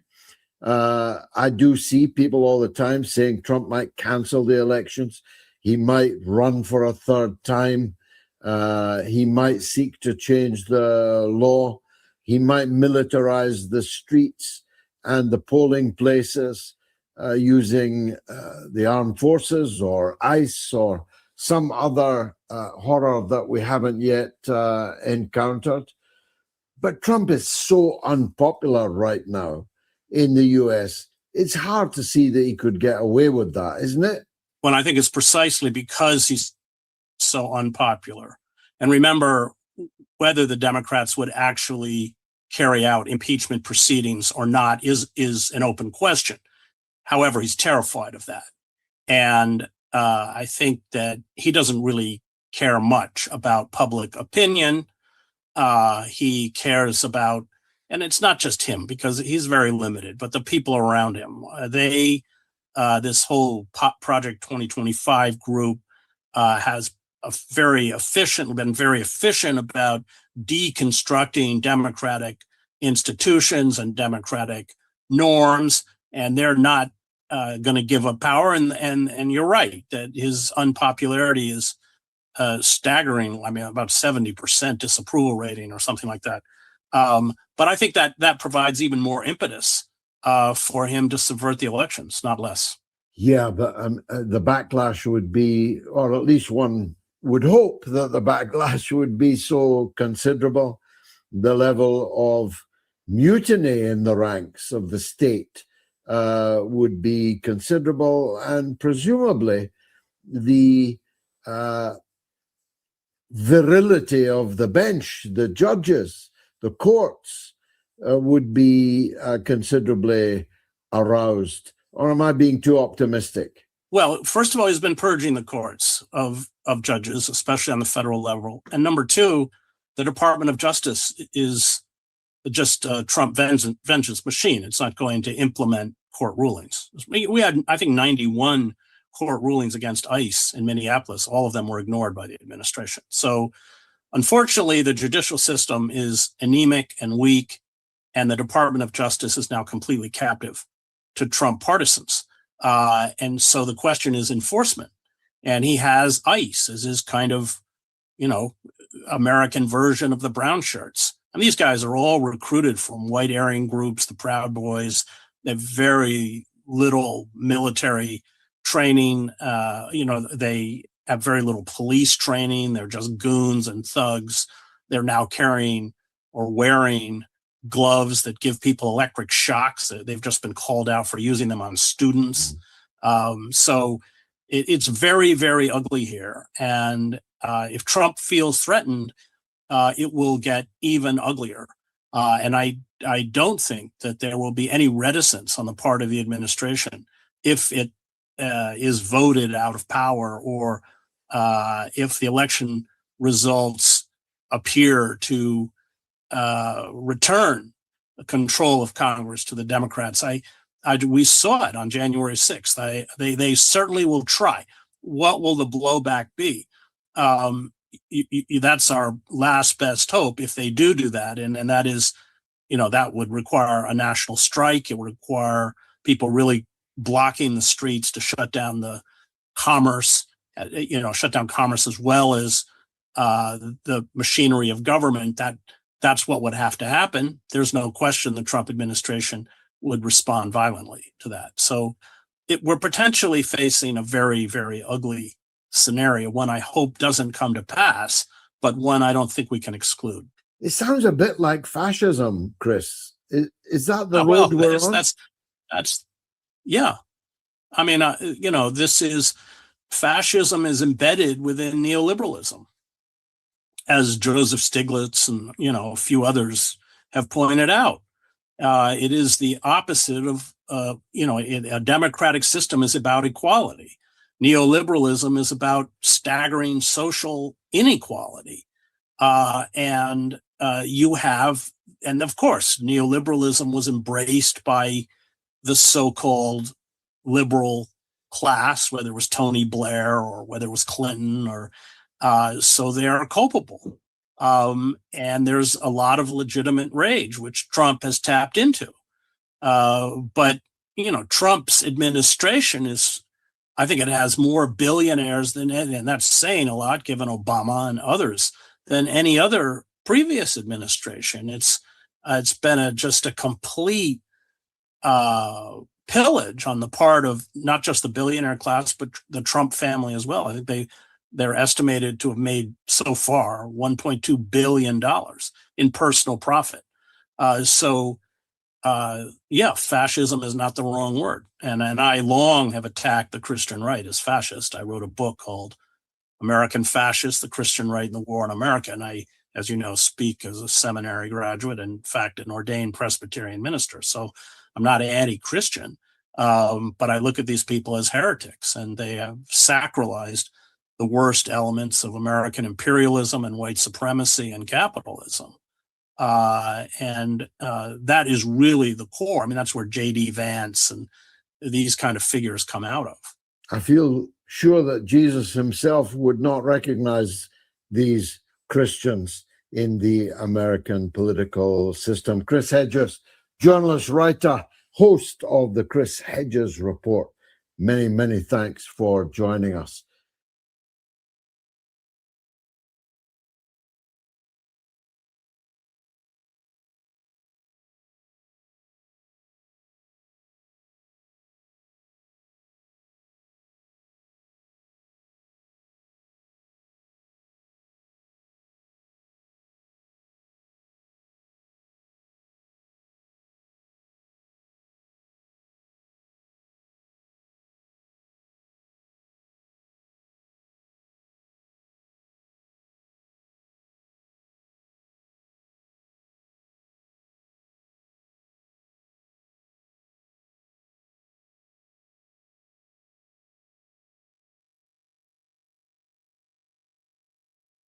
In preparing for our earlier shows today, I ran across a report from CBS News that was talking about something that we had mentioned that happened last week, to where the United States disbanded a new battalion that was dedicated to a drone battalion that was dedicated to learning the lessons from the Russia-Ukraine war and spreading that across the United States. When I saw this CBS report, it explained why the unit was disbanded. Because the first thing I was wondering, why would you get rid of something like that when clearly that's the way that war is going? And then when this report came out, first of all, I found out that, oh yeah, it's even worse than I thought. Because instead of making a sound decision, which it wasn't, because I mean, just on the surface of it, the last thing we should be doing is disbanding anything about drone capability for our armed forces, especially our ground forces. We should be expanding those substantially, radically reforming what we're doing.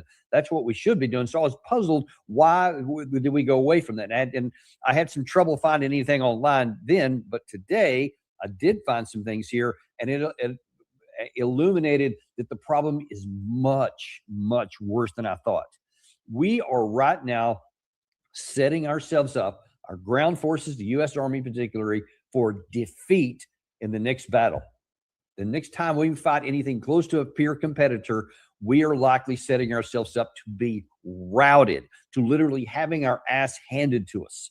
It is that strong. This is not an exaggeration. I'm not trying to emphasize something. I'm telling you, we are setting ourselves up for absolute disaster. So let's just to recap here. This was the information was at the U.S. This is what was published on, I think this was well, this year was published actually earlier today, but the news came out last week that the U.S. Army is phasing out its specialized 3rd Battalion 504th Parachute Infantry Regiment, returning the 600 soldier formation from its experimental drone assault role to standard airborne infantry duties. So now then we go to CBS News this morning, which I found this morning rather, and they explained that the decision wasn't based on sound doctrinal anything or any kind of smart move or even tied to some overarching doctrinal shift. It was because of petty internal politics. This so-called unmanned assault battalion was established last year to learn the lessons of drone warfare from the war in Ukraine. This unit's based in Europe, obviously next to the war in Ukraine, to assimilate those lessons in, to do its own training, and then disseminate out what it's learned to elsewhere in the Army. Now the Army says that this project is no longer needed, at least not in this form, and that this unit will be returned to, quote, core warfighting tasks. There appear to be some pretty significant interpersonal tensions that are behind, or at least have some role in this decision. It seems that the current acting Army Chief of Staff, General Christopher Leneve, was at some point in the past, quote unquote, soft relieved from his role as commander of the 82nd Airborne Division. The officers who asked him to leave that job early are the same officers that set up this experimental drone battalion, to include his immediate predecessor as Chief of Staff of the Army, General Randy George. And it seems that the simmering tensions that were a result of those personnel disagreements have played a role in this decision, a pretty striking turn of events considering the importance of drone warfare and the substance of what we're talking about. Yeah, I mean, even the TV guy can say, hey, something doesn't seem right with this. And given the centrality of drone warfare today at every level, from the tactical, operational, and strategic level, that we're getting rid of that capability, and it seems to have a lot to do with it. I'm sure it was just coincidental that the guys who soft relieved him, whatever that meant, apparently that means he was taken out of position earlier than he was supposed to, and not in a formal way. And who knows what politics were going on behind the scenes, whether it was just, whether it was unjust, who can say? I don't have any idea at all. Only that his clear impression was that he was taken out improperly.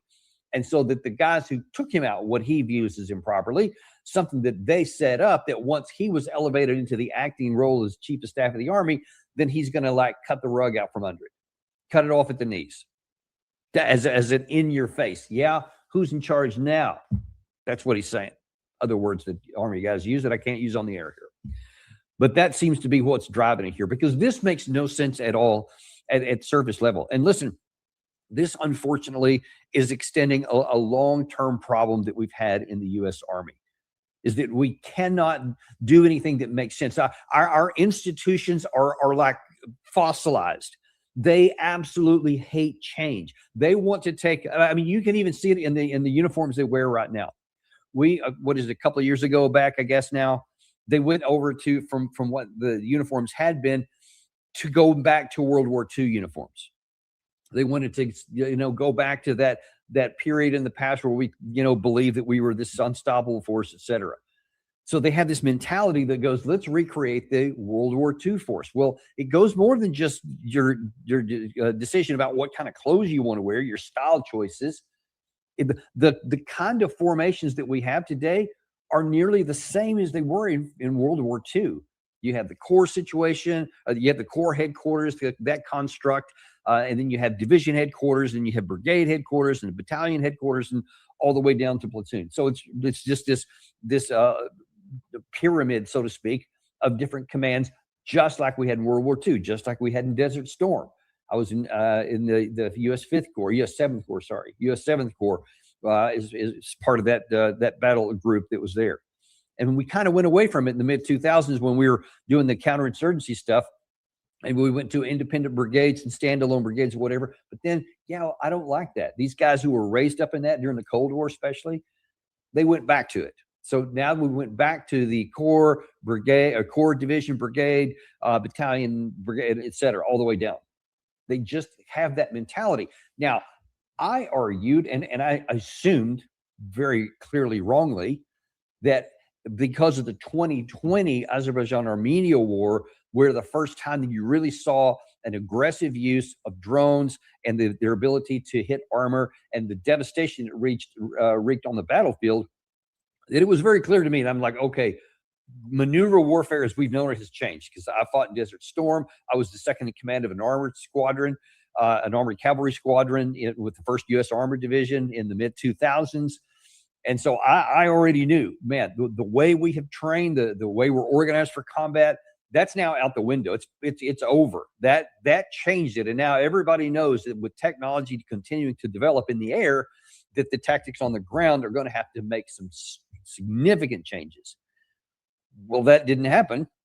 I mean, I thought for sure that the Russians would be the first on that, given their proximity to the combatants there. Turned out that they also weren't very ready. The Ukrainian side was a little farther ahead than the Russians were at the beginning, and the Russians paid for it with a lot of losses that were probably avoidable. And if they had paid any attention at all, they would have been prepared for offensively as well as defensively, but they weren't.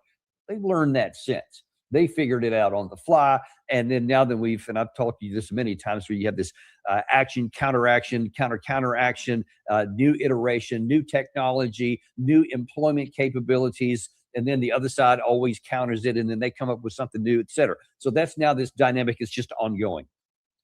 We don't seem to have gotten that memo. So we are still basically fighting World War II with just a little bit more stuff on it. And there has been I did some checking even before I came on here, and doctrinally there are a few things, but they're all tinkering around the edges. We're trying to keep the same structure in place, the same formations, the same fighting doctrine. We're trying to do the same things, just adjusting stuff here and there. It's remarkable how little we've changed and how little we want to. And now even when you have a battalion, 1 battalion, 600-man personnel unit, we said, let's disband that and just send it back to being a regular infantry battalion, light infantry battalion. So now that you won't have any actual drone battalions per se, you're just going to have some drones at every level. Now, you're going to see in a minute, we have stood up something else here just, let's see, about 10, 12 days ago, a new joint organization. I'll get to that in a second.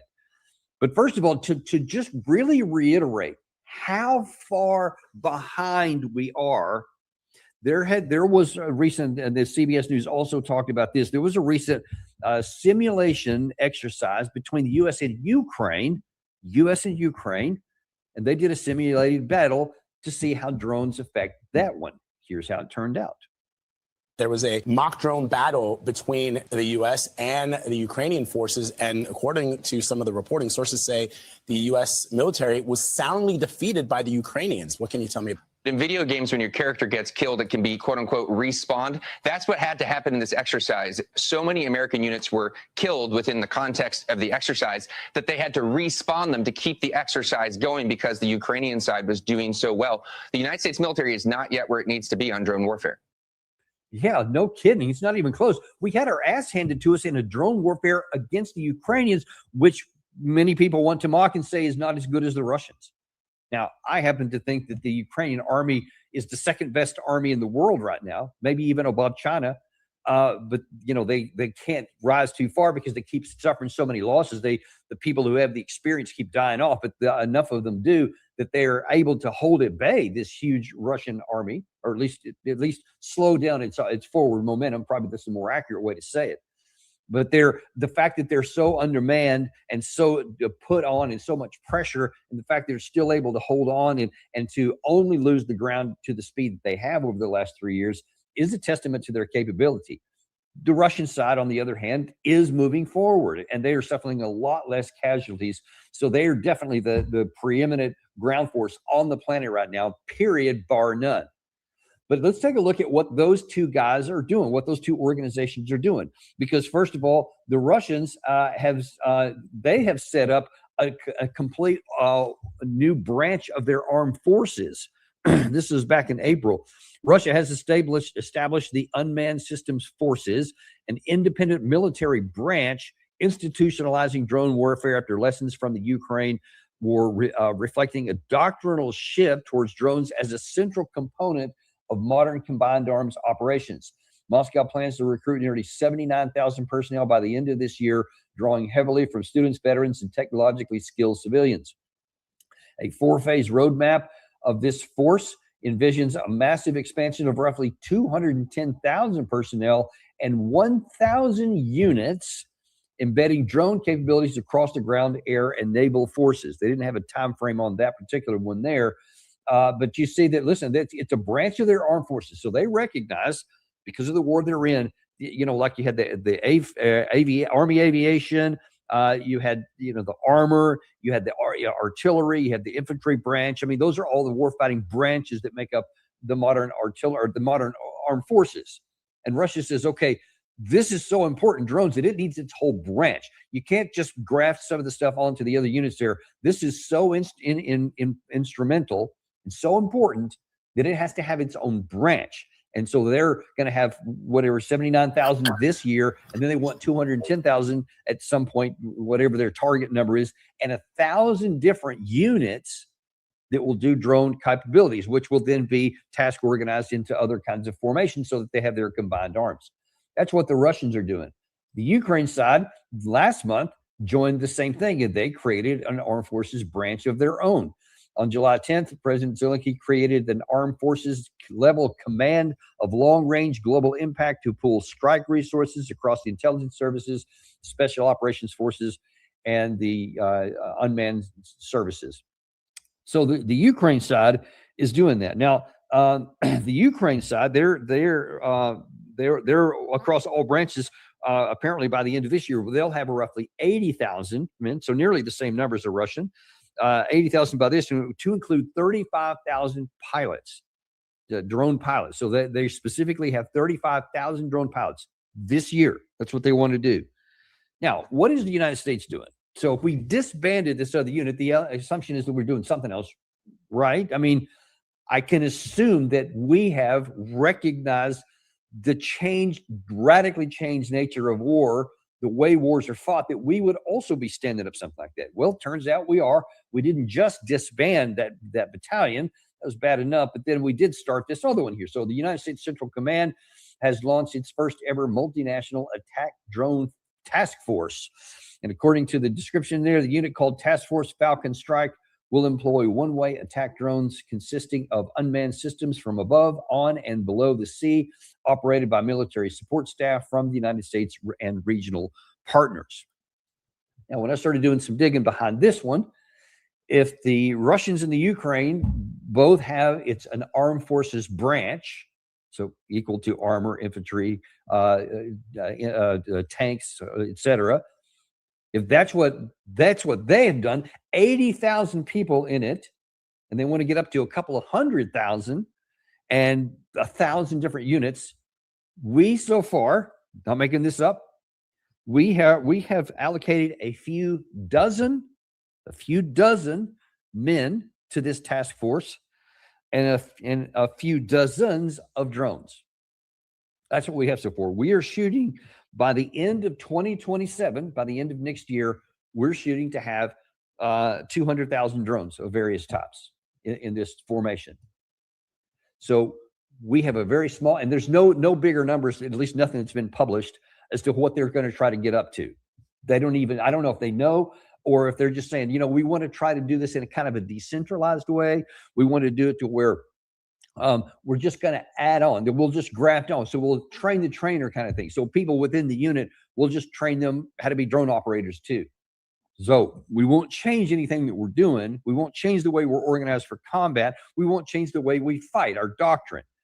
We're just going to graft this on top of it. So we're going to have this task force, which I guess, because it's unclear how that would even work across the force, but it's going to, at least initially, apparently, it's just a small number of experts that would then go and train the trainer. So again, you're not adding anything. You're just adding capabilities and duties on top of people who have other skills and other requirements on their battlefield. A tank driver or an infantry squad member, something like that. So in addition to your rifle firing capabilities, you're going to have to add on to it. You're going to be a drone operator here. So you're going to have to split. Instead of making somebody specialized, like for a new branch, so that you have an infantryman, an armorman, an artilleryman, you would have a drone operator or a drone battalion member, something like that. That's their job. That's the only job they have. These we're just kind of grafting onto what we're already doing. So it's just dividing the focus of our troops and dispersing their capabilities. So you can't spend your time to being a tank crewman or an artilleryman or an infantryman. You also have to now spend some of your time doing some drone stuff. And then I don't know what you're supposed to do when it comes time to actually fighting. You can't do two jobs at once. So one of them's going to have to predominate. But it doesn't look like we thought it out that far through yet. Instead, we're just going to go on this thing here to try to graft it on there. But look, the mentality even of the scale of the problem also shows this grotesque problem that we have in our Army. You want to have by the end of next year 200,000 drones? Now, that may sound a lot in just a raw number until you compare it to what the two guys who are fighting are doing on a monthly basis. 200,000 by the end of next year is what we want. Well, here's a couple of numbers for you when you want to talk about comparing apples to apples. Russia right now is producing about 600,000 drones per month. Per month. Ukraine is producing about 700,000 drones per month. Per month. We're looking for 200,000 in almost a year and a half from now. We're producing somewhere around, when you look at all the different things that we're doing, somewhere around 10,000 per month. So let's make this clear. We are grossly unprepared for future warfare. Now, I've seen this before. This is not surprising to me. It's painful to me. It's not surprising to me. In the mid-2000s, I was in what was called the Future Combat Systems program at Fort Bliss, Texas. And that was what was being billed as this new system of systems, this leap ahead technology. We're going to change our doctrine. We're going to change our formations, the kind of platforms, the whole thing, just a whole reworking of everything so that we would have this leap ahead capability above everyone. And it included, I think, several categories. I think it was 4, if I'm not mistaken, of drone capabilities. They called them unmanned aerial systems at the time, UAS. And then some ground robots, et cetera. So it had this big idea that 18 systems within a system would be given us leap ahead technology and non-line of sight fire. So you could use some drones and they could see that you could fire a tank from, you didn't have to have direct fire anymore. You could go around it, et cetera. All this cool stuff. But the technology wasn't there. And instead of saying, all right, here's the technology, here's what we can do, let's make something better right now, and then continue to develop technology and ideas later on, they just kept on going for this objective that they wanted. I called it unobtainium, basically.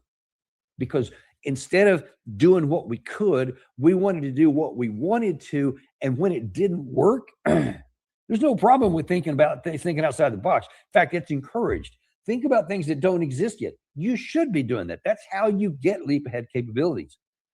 But if it won't work, then you have an obligation to find something that will work in combat. And that's what we refused to do at the time. We still kind of wanted to try to refight World War II, or certainly Desert Storm, or Operation Iraqi Freedom, the 2003 version, where we rolled up in tanks and all that. But that was against an enemy that didn't have drones, didn't have much artillery, didn't have any kind of missile systems to speak of. So the environment was wide open. They didn't have an air force either. So it was about as easy as it could get from a ground perspective. And that's kind of what we were trying to replicate. But now then, we won't be honest about anything, and we just keep on pretending that things are working even when they weren't, because we just didn't want to change it. If we had this idea, it had to work because we want it to work. And so what ended up happening was the Future Combat Systems, after 6 official years, from 1999, when it was basically started, until 2009, it got axed and nothing. I published something on that here recently. You can look at some of my work on X, where I chronicle all these different things we had. To this day, we're still hoping by 2030 to finally get some kind of new weapon systems on the ground. So from 1999 to 2030, we hope. And who knows if we're actually going to get there. But now then, here we are with this warfare going on right now, and we are so detached from reality. We're not even shooting for the right targets. When I tell you that the Russians and the Ukrainians both have a new branch of the armed forces on drones, they're each going to have 80,000 this year, and that they're going for a couple 100,000, and that they are right now producing in the millions of drones per year, millions, and all of the infrastructure that goes along with that. Because you have to have all the technical capabilities, you have to have the manufacturing people in place, the raw materials coming in, the supply chains. You got to have all of that, friends, all of it. We've got none of it, at least not at any scale. And we also don't even understand the way this war is fighting. Let me show you one other thing, or tell you about one other thing right now in terms of the drone stuff. How so disconnected we are. There is not an armored vehicle. I don't think there's any armored vehicle that you'll see on either side of the line of contact right now in Russia, Ukraine, that doesn't have some kind of cage on it, turtle cage or some kind of protective system to try to physically stop these drones. You'll see the lines of contact. I'm sorry, the logistic lines that they have. These massive drone nets that cover them, and even that's not foolproof, but it does provide some protection, especially if you can keep them closed. It will keep some of the drones out because the propellers will get caught up in the netting.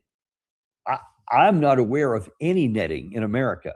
I don't think we even have it in our inventory that we could get it if we get into some kind of unexpected war right now.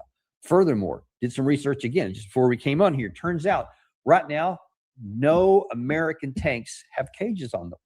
And I imagine the same thing I would find out for infantry fighting vehicles or any kind of other armored vehicles that we have. We don't have it. So if we get into a war right now, understand this. Here's where we are. Let's say that, God forbid, something happens and we get into a fight with Russia. Article 5 gets triggered somehow. A drone goes into Poland. Everything goes to crap. And we have to send in our troops. Our tanks don't have any cages, so they're going to be easy prey to any kind of Russian drones. We don't hardly have any drones to shoot at the Russians. They'll have hundreds of thousands to shoot back at us. They have, all kinds of different capabilities of drones. And so they can just ramp up their productions because they have all these things in place here, and they have tens of thousands of people to operate them. We have virtually none. We would be learning from scratch. And while we're trying to learn from scratch, our troops are getting killed in large numbers because our doctrine is still what the Ukrainians tried when they had their ass handed to them in 2023 when they tried to go into the Russian defenses. Because they used combined arms tactics, they used our vehicles, they used our doctrine, and they got crushed. They've now thrown that out the window and they've gone to their own. Based on the reality of it, we're still using that one. Russians would be licking their chops if they went against us right now. And let me just read something to you. This was a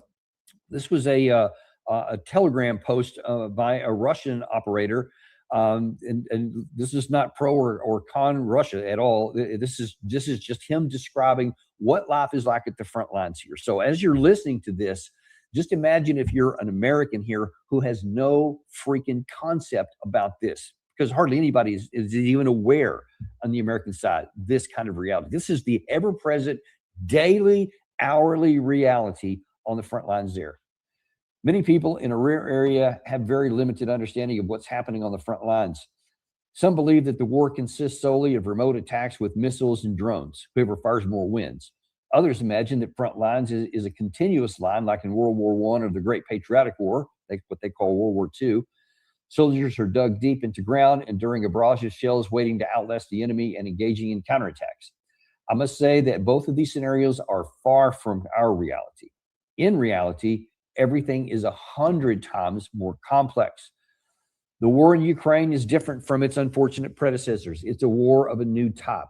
It's changing many traditional notions of warfare, rewriting regulations and manuals, and creating fundamentally new types of military units. At least it is on the Russian and Ukraine side.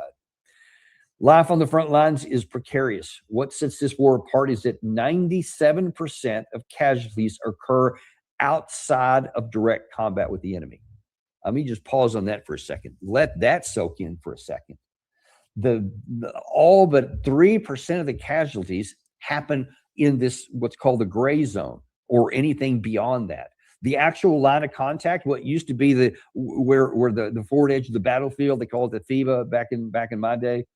That is what they used to call it. That's where it used to happen, where the line of contact was, where the tanks were firing at each other, or the infantrymen were shooting each other, or the armored mechanized infantry, etc. That's where the battle lines were, right? That's where the killing happened. It's like in World War I. You just saw that some of those where they came out of the trench warfare and they would fight. They would, the two armies would come together, etc. That's where it all happened at that time, or the majority of it anyway.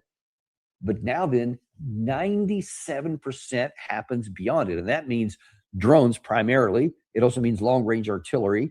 It means glide bombs, especially for the Russian side, and other kinds of missiles. So all of that stuff happens beyond it. So you hardly ever even see the enemy.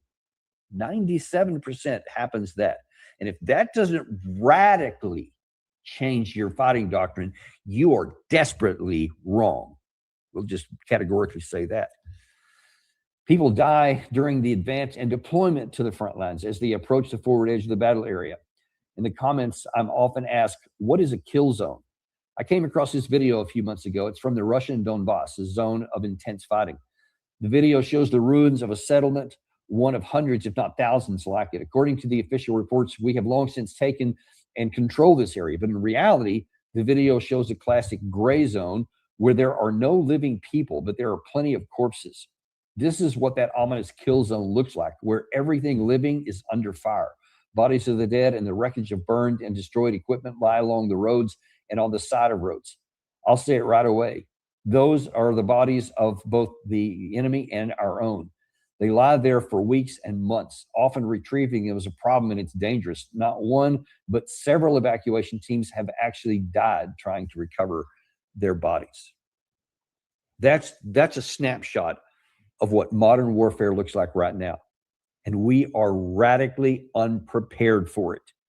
We're not even coming close to thinking it. We're having these pathetic squabbles between general officers trying to stick a finger in somebody else's eye on something as small as a single battalion of 600 men, while our potential opponents, and the two that are fighting each other, one's allegedly a sort of ally, have 80,000 people with 35,000 pilots going through intense training constantly, because they recognize that that's how you survive, because they observe that the massive majority of combat and death happens not even at the line of contact. We're still thinking that everything is about the line of contact.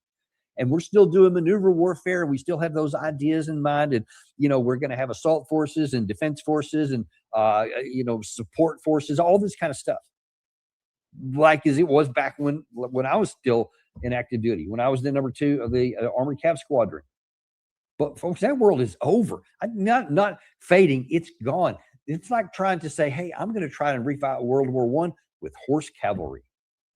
Yeah, you're going to get about 10 feet outside of your hole, and the machine guns are going to slaughter every one of you. That's the same thing that we're doing here. We're trying to fight the equivalent of horse cavalry in World War II is how we're trying to do it, with all the mechanized and the armor and the tanks and the planes and all that.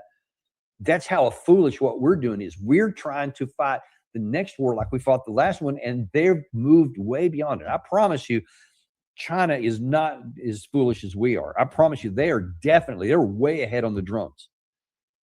I'll do some checking here shortly, but I bet that if I did some research in it, I'll find out that they have probably millions of drones, probably not even tens of thousands or hundreds of thousands, but probably in the millions already, as they see where this war is going. They have learned the lessons. And I would also wager that they have made doctrinal changes in how they actually fight. We haven't. And until we wake up and start holding people accountable for crying out loud for these grotesque failures, whatever happened with this general said, I don't even care. Get them all out. Fire every one of them. The guys who set up the drone unit, the one who now fired that and got rid of that to poke them in the eye, they all need to go away. Every one of them. We need to start bringing up some people on the ground. And I promise you, we do have some really sharp people in the Army. Guarantee you we do. I saw them when I was there, and I know some of them.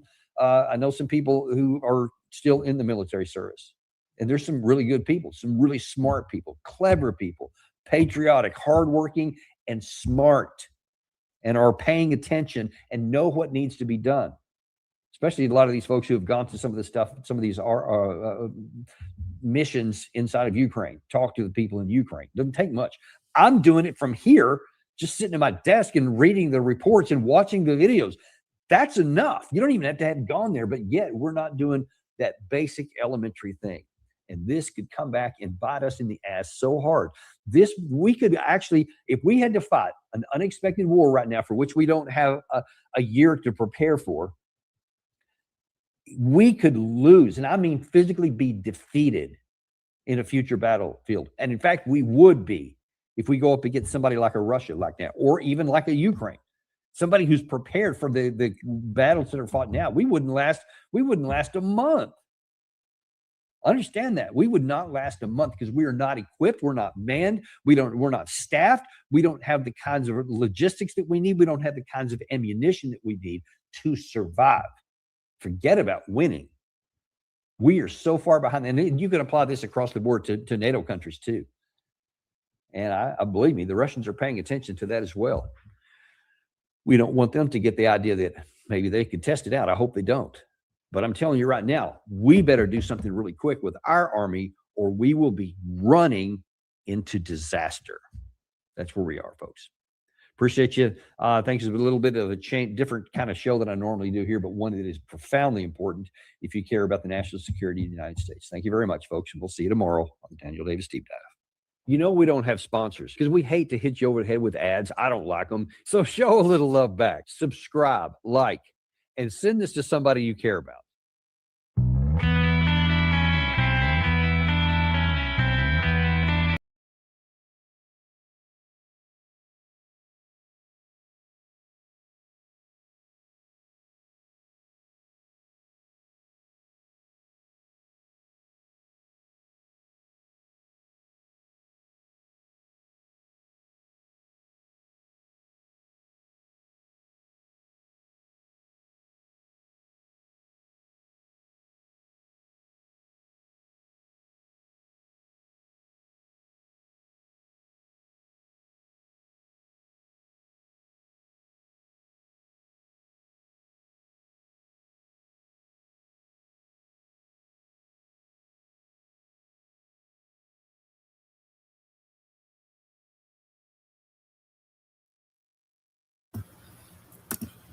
This guy finna preach the gospel on TV. An unidentified projectile hitting and disabling an oil tanker near Oman's Ashisha in the Strait of Hormuz. And you can see how close it is to the strait, just right there on the map.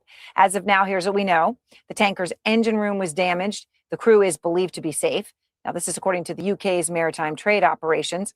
And the news of this strike comes just hours after the Trump administration announced it's launching a new campaign against Iran, cutting it off from the global economy. They say they're going to order other countries to stop doing business with Tehran. That has historically been impossible to implement because it involves countries that the U.S. does an incredibly large amount of business with, whether it be South Korea or other countries. And it's unclear whether this will do anything to further disrupt Iran's economy because Trump has already said that Iran's economy is decimated. They're broke. They have no money. You know, Iran is broke, totally broke. And they're not paying their soldiers. They have inflation of 300%. They have 300% inflation. They're making no money. So tonight, Iran's deputy foreign minister came out in response to the threats to mock Trump and Treasury Secretary Besson, who announced these economic sanctions, saying, quote, "Your narrative doesn't add up. You say Iran's military capability has been dismantled, 100% of its military factories destroyed, and its nuclear program buried. But for this very Iran, the, quote, largest financial assault in history and the mobilization of, quote, all U.S. institutions and authorities, end quote, have been necessary. Is this a victory or an admission of America's failure?" Out front now, Robert Kagan, one of the nation's top foreign policy experts, also just publishing a new piece in The Atlantic, Iran Unleashed. Hi, Robert. I'm always grateful to have the opportunity to talk to you. And you've got a lot to talk about tonight. I just want to ask you first about this, though. We're 6 months into the war. Today, the U.S. investment rolls out this big sanctions plan. And what the deputy foreign minister, all propaganda aside, from Iran quotes Trump and this administration is saying is true, right? They say that it's decimated and dismantled and, right, that it's totally buried. So it does beg the question about why the need for this right now. So the question is, does this new sanctions plan move the needle? I wouldn't think so. And also, what is the plan? I mean, we've been building up to this economic D-Day announcement, and the announcement turns out to be more warnings about stuff that we may do to unnamed countries in the future. Now, this guy is one of the guys who got us into this war. He's been preaching for this war. This is a small hat. He's preached for the Ukraine war, but he knows the gig is up. It's all over. And he's on CNN saying America and Israel has got to wake up. Iran is the new superpower in the Middle East, and ain't nothing they can do about it. This is who they've been listening to. And he's telling them. Sure. And so why? Because he's trying to save the small fortune that he has. If Trump continues on this path, you lose everything. As you rightly point out, there isn't much left to do other than prevent countries from doing any business at all with Iran. And the number one country that we would be talking about in this situation is China.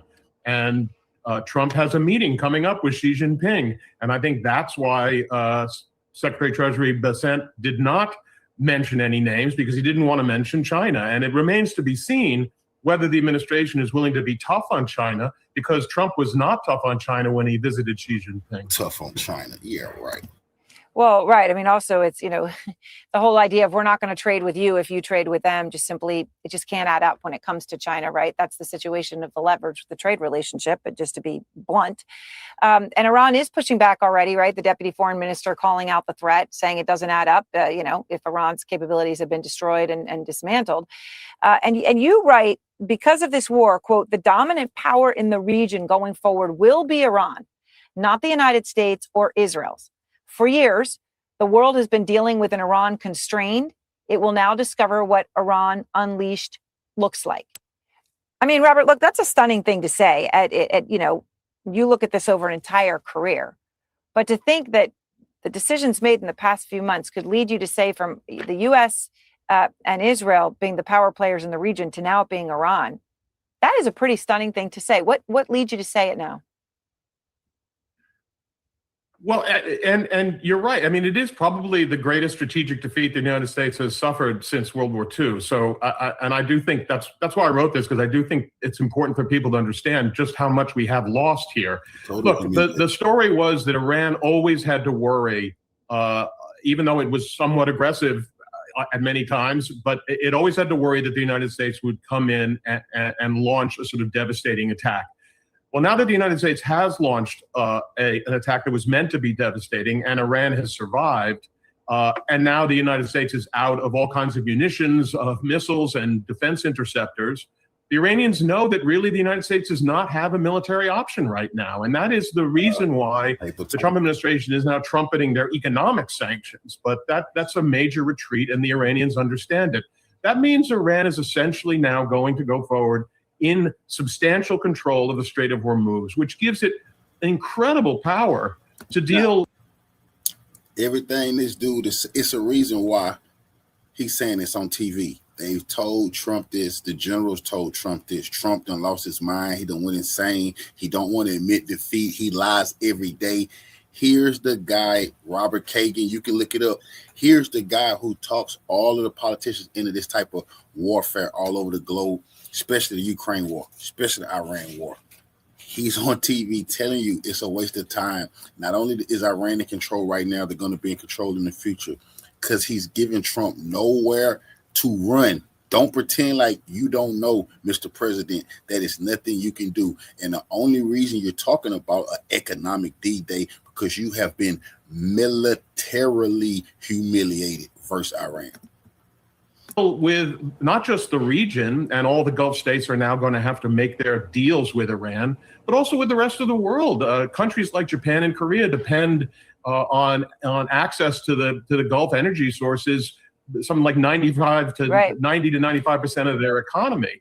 And so what are they going to do now? And what they're going to do is cut their deal with Iran. And that is how Iran is now emerging as a major player in the international system from a position that was incredibly weak just maybe a year and a half ago. What is interesting, because you're actually saying that the control of the Strait of Hormuz is a more useful instrument of power than a nuclear weapon, which I also think is an incredible thing to say, because you say a nuclear weapon might deter an attack, but control of the strait gives Iran leverage every day over dozens of countries. And this is something that, that's right. Well, while you, yeah, go ahead. No, I'm just saying that Iran has already made clear that they will not only charge for transit through the strait, but they will take it upon themselves to decide who gets through and who doesn't get through. They've already said that ships associated with their enemies, meaning at least the United States and Israel, will not be getting through the strait. So all the countries around the world will understand that if they want to be able to get their oil supplies, they're going to have to be friendly to Iran, or at least not hostile to Iran. And that breaks down the whole system of containment of Iran that the United States and Israel and other countries have erected over the years. So the administration has applied a whole host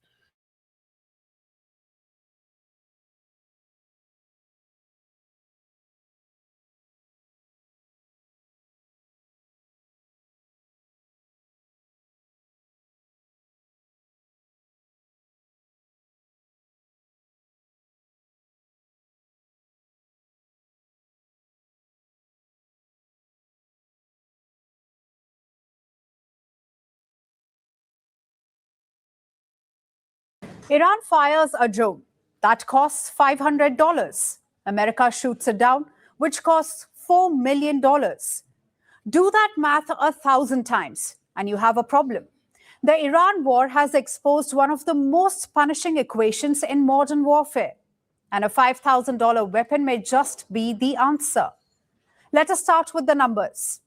Iran has been firing drones at American and allied targets throughout this war. Those drones cost a few $100s each. To shoot them down, the US has been using interceptor missiles, some costing hundreds of thousands of dollars, and some costing millions.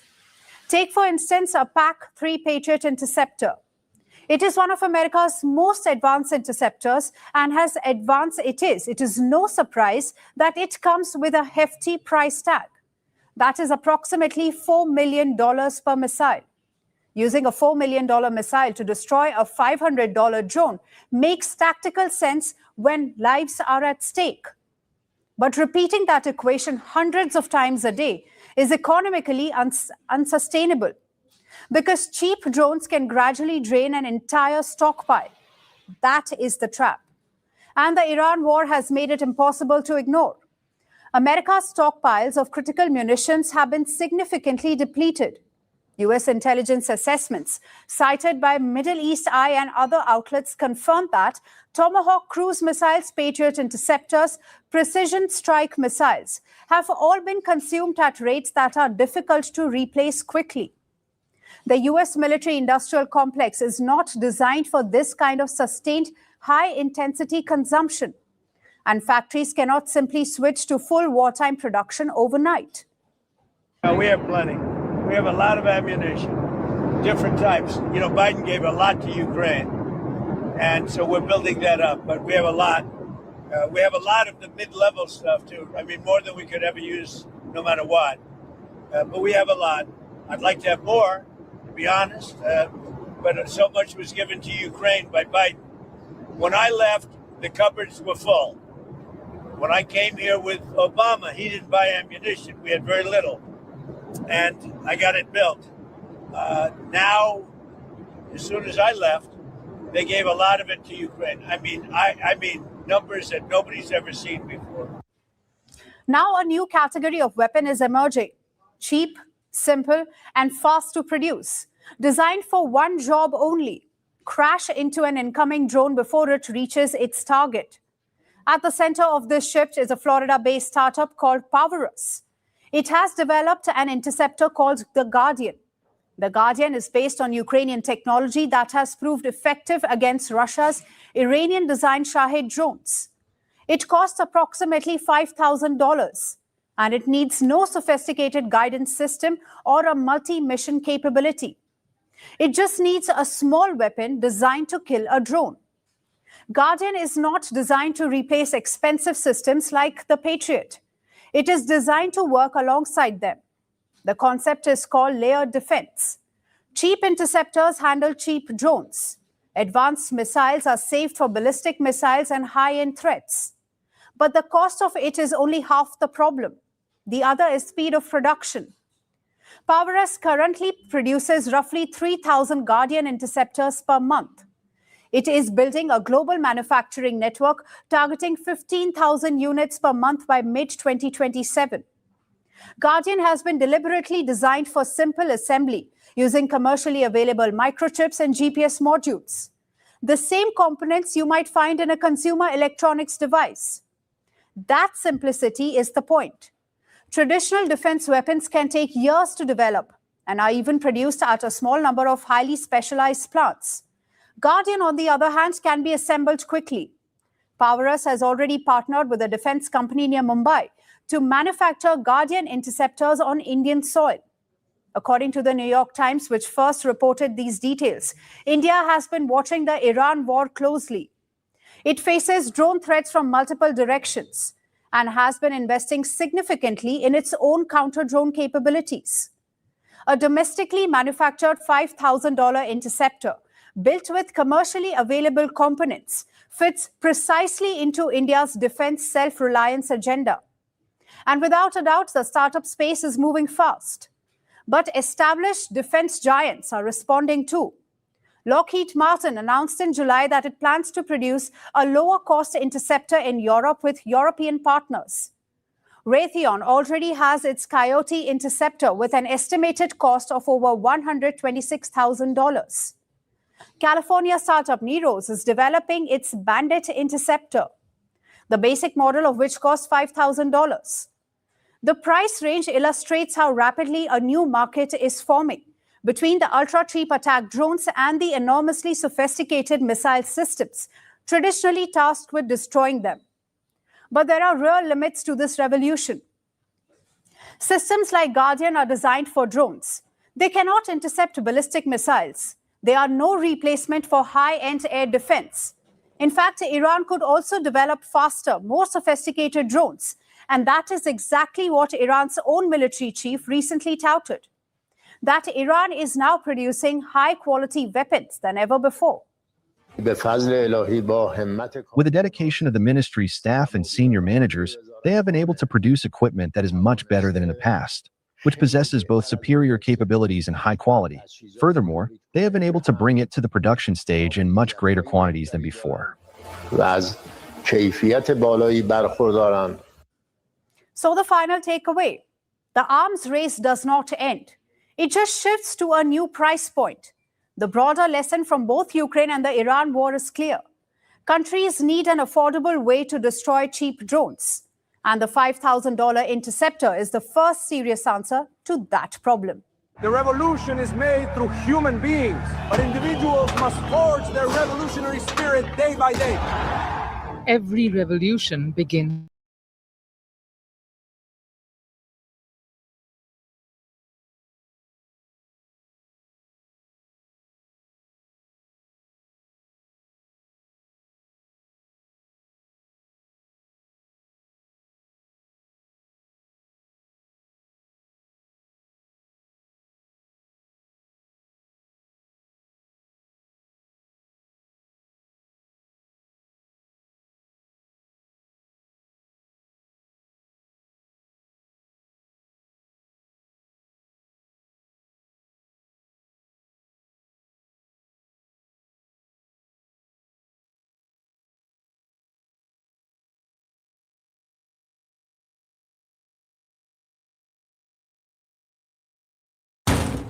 The Pakistani army chief arrived in Tehran to discuss certain developments with the Iranian side. Some are saying that he carries a message from the Trump administration about a potential deal or an offer coming from the American side.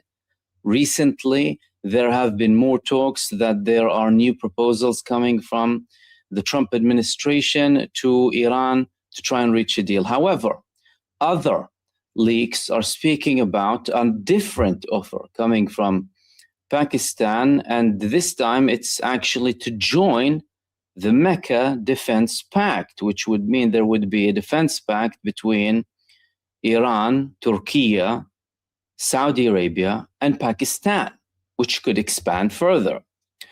Let's begin with all of the recent statements that came both from the Trump administration and from Iran. Then we will reach, of course, all of the updates to do with this defense pact and what has been reported there, how likely it would be to happen or not. Let's begin with the statement that came from the Treasury Secretary of the United States of America, Scott Bessent. He's announcing new sanctions as Tehran dismisses economic warfare threat. This was the actual post coming from Scott Bessent on X. President Trump has dismantled Iran's military capabilities, destroyed nearly 100% of its military factories, and buried its nuclear program. We are now entering the end game.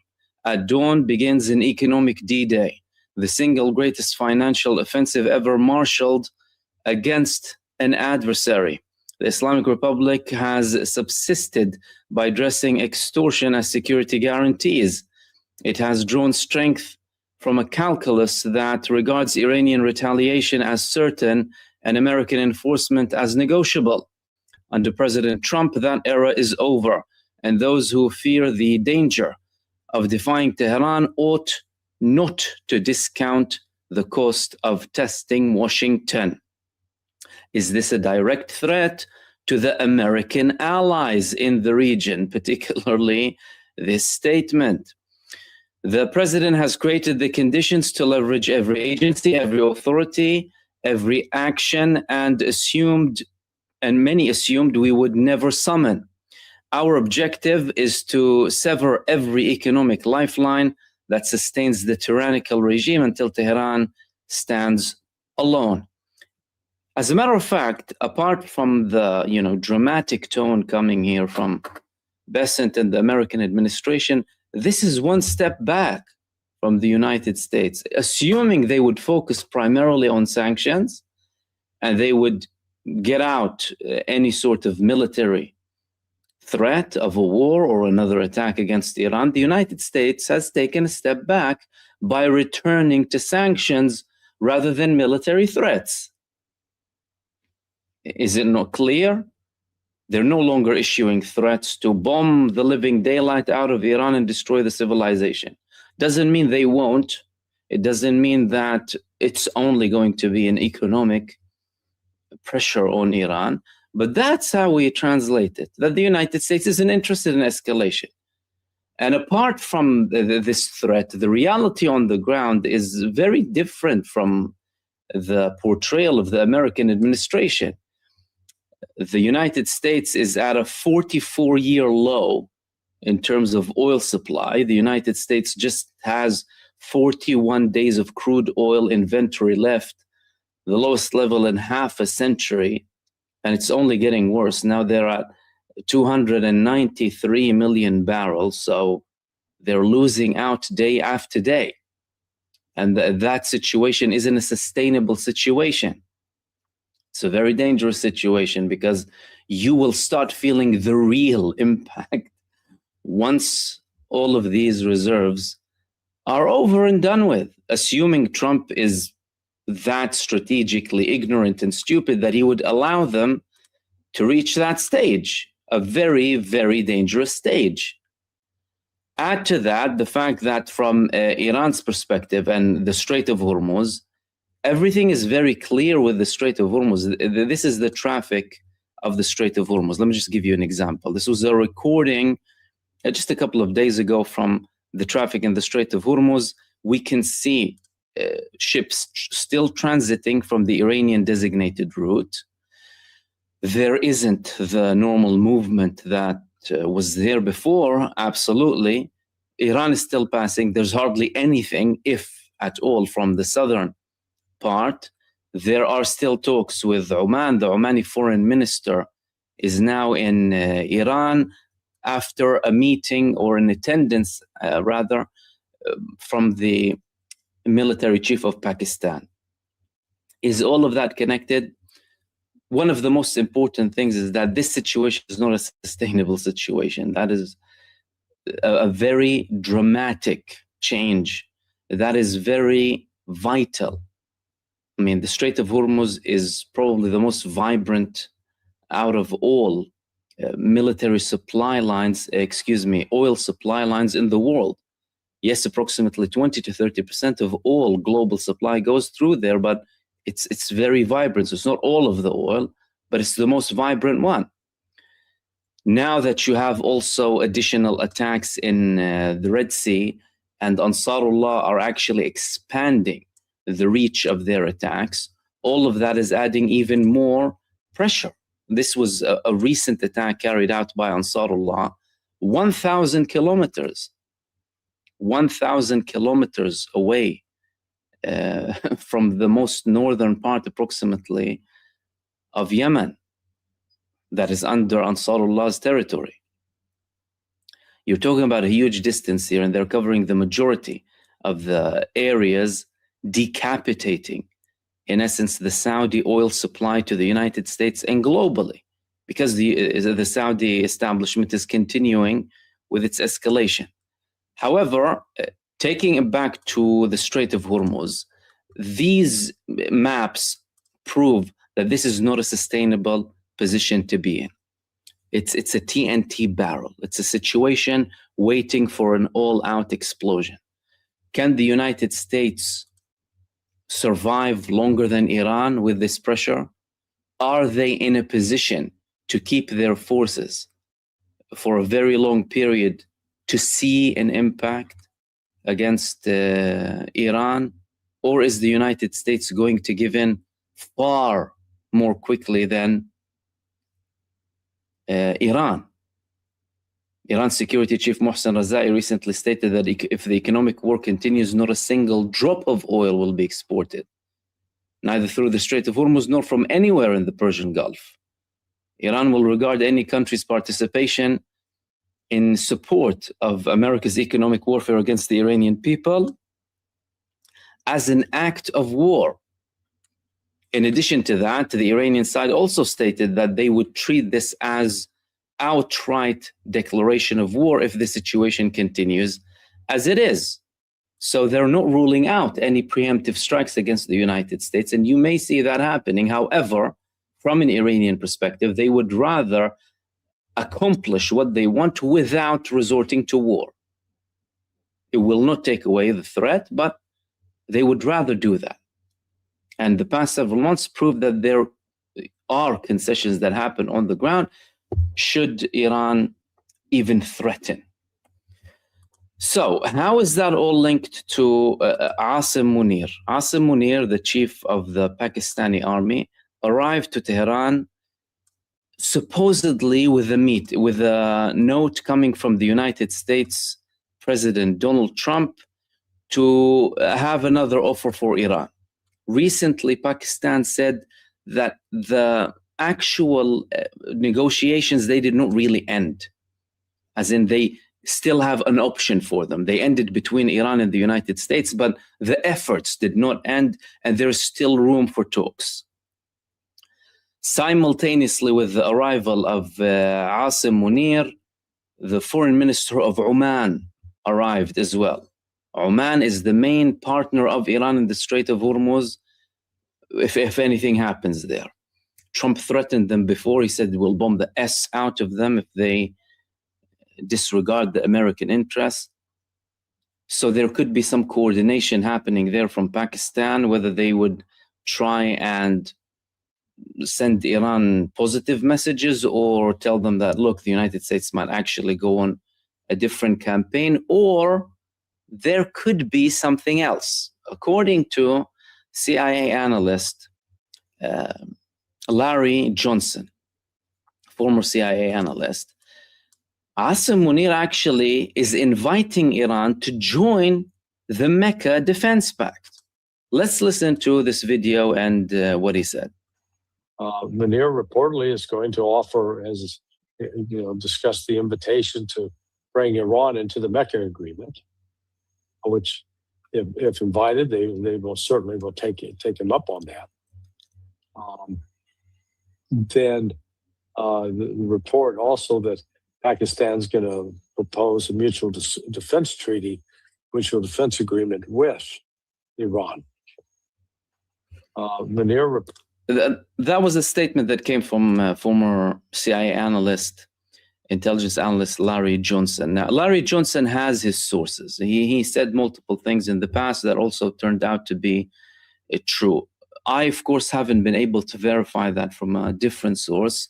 However, it's worth noting that this is mentioned, and there were discussions previously between Pakistan and Iran that should Iran be under any sort of atomic threat, or if an atomic bomb lands against Iran, Pakistan will assist. That came from Mohsen Razai last year, actually, during the 12-day war, because there were discussions of a nuclear possibility. No further elaboration came about that, because traditionally, of course, anything to do with nuclear remains very ambiguous deliberately, and also they don't elaborate too much.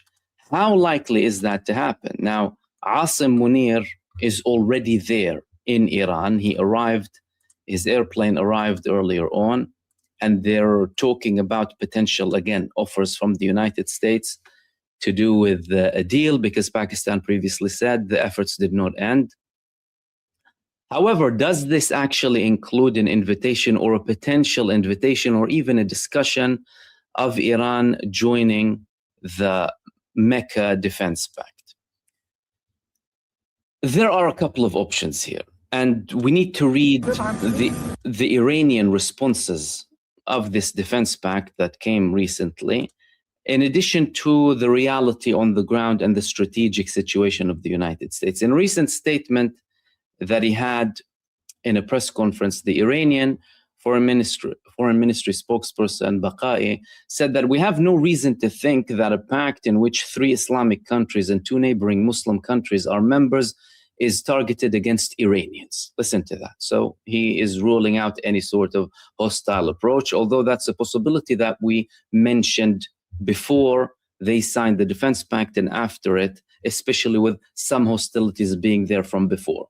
However, nothing translated on the ground, despite the fact that Saudi Arabia is still under Ansarullah's attacks. The same Ansarullah who recently showed solidarity with Turkey, who condemned them before for their actions in the Red Sea, after some forces were attacked in North Syria, with the recent escalation that's happening between Israel and Turkey. He also mentioned, Baqai, regional countries have reached the conclusion, listen to this, that the only concern of the US in the region is to protect the illegitimate interests of the Zionist regime. If the countries in the region, in essence, had this conclusion, that means that's the main reason behind this defense pact taking place, rather than it being an attempt from the United States to export its defense or umbrella to other countries. Think about it from a geopolitical perspective and from a financial perspective. If the United States is unable to defend its allies and they have a defense pact, then really and truly they have less say in anything else. So you're not providing defense.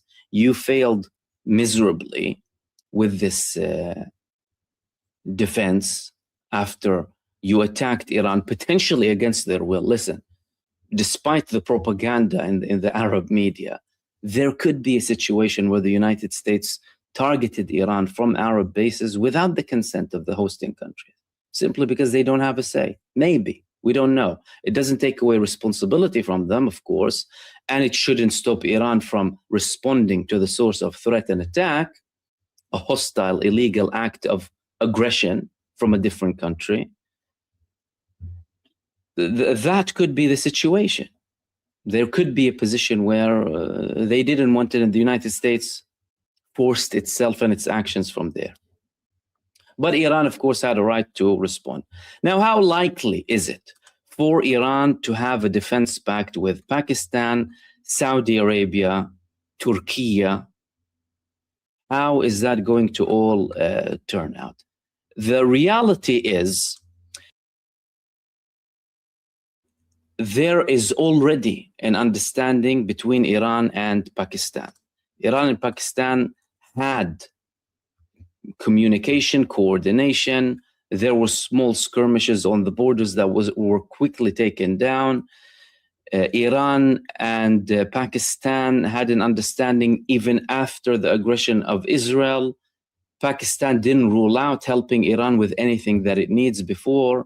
Even with Turkey, they have a level of coordination, although not very public, especially with some of the armed groups outside of Iran that might also pose a threat against Turkey. Saudi Arabia had military drills with Iran in the past several years, and the defense minister of Saudi Arabia visited Tehran in a historic visit that didn't happen for over 10 years. Both countries also kind of settled their relationship in 2023 after China brokered a deal through Oman as well, when they had an understanding taking place. They all have a mutual threat in the form of Israel. And whether you're an ally or an outright enemy of the United States administration, you can see the fading influence of America in the West Asian region. So it's not like, okay, Turkey has better relations and Pakistan has good relations with the US, then that means they don't see what the United States faced in the past several months. All of them are reading that. Otherwise, Saudi Arabia wouldn't have had a defense pact with Pakistan.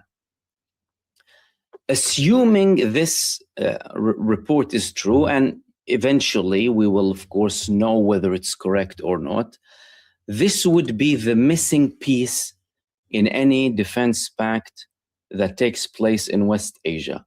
The only way that you can protect yourself from any aggression, from any external pressure, is by having your own mechanism of defense joint with all countries of the region. Several of the countries that the United States launched attacks from promised Iran before the aggression that they will not allow the United States to attack Iran from their territories, which means there is likelihood that the United States went against their will. Some close to the establishments in multiple countries, including the UAE, Saudi Arabia, Kuwait, and Bahrain, mentioned certain things to do with not having prior knowledge of the Trump attack and how it serves Israel and coming without consent of these countries.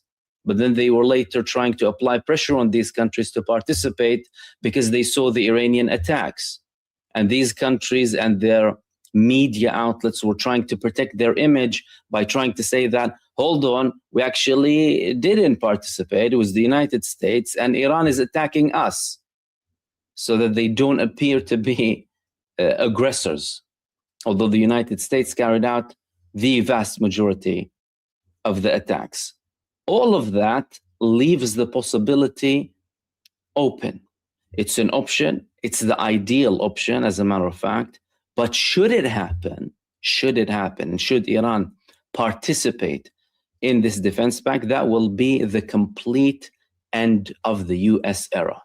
Because key American allies in the region realized that the only way they can defend themselves is by having a relationship with Iran. And that's something that I've been mentioning since the aggression began and before it as well, that these countries that have been facing attacks from Iran against the American bases have to have an agreement with Iran and remove these bases from their territories. The only way you stop an Iranian attack is by having relationship with Iran and stopping the aggression getting out from your territories. And if they would, they can, to a large extent, especially those who have more leverage, more weight. That would be the complete end of the American empire in West Asia. The United States would still potentially have interests. These would be restricted to things to do with the economy. The United States would have to guarantee that it would have no presence whatsoever in the region. And even on that front, we can see developments happening there. And the latest example comes from Iraq. The Iraqi prime minister recently said that the US coalition forces are going to withdraw from Iraq on September the 20th. Iraqi PM Ali Falih Zaidi says international coalition forces will withdraw from Iraq on September 30th, marking a sovereignty milestone. describing the planned departure as the completion of the country's formal sovereignty over its territory. He made these remarks and he said that on September 30th, they will be withdrawing, and with this, Iraqis will declare the completion of their formal sovereignty entirely over their national territories. Iraq must not become a staging ground for inflicting harm on other countries, which is probably a direct dig at the United States and their attacks that they conducted from Iraqi skies. But that on its own, if it's happening or if it's going to happen in a complete manner, will be the end of it. And the main thing, by the way, if all of the forces will withdraw completely, they already withdrew from one of the biggest bases, Ain al-Assad, in the past year, alongside other bases too. They still control the most important thing in Iraq is the airspace. So the United States has full control over Iraqi airspace. No flights take place without American authorization, believe it or not. So it's not as if Iraq is a sovereign country. However, Iraq, or some voices in Iraq, have been speaking about disarming some of the armed resistance groups that have very close ties with Iran. But they don't have a very good argument. Firstly, because they have a very high popular support. Two, they proved that they can target the United States, and they have, and Israel too. And they had an argument, and that argument was, well, we don't have sovereignty. What do you mean? If we have a fully sovereign country, all of us will be part of the armed forces, and you will call it a day. However, the bigger issue here, the most important thing, is the fact that the United States is on a withdrawal spree from the region.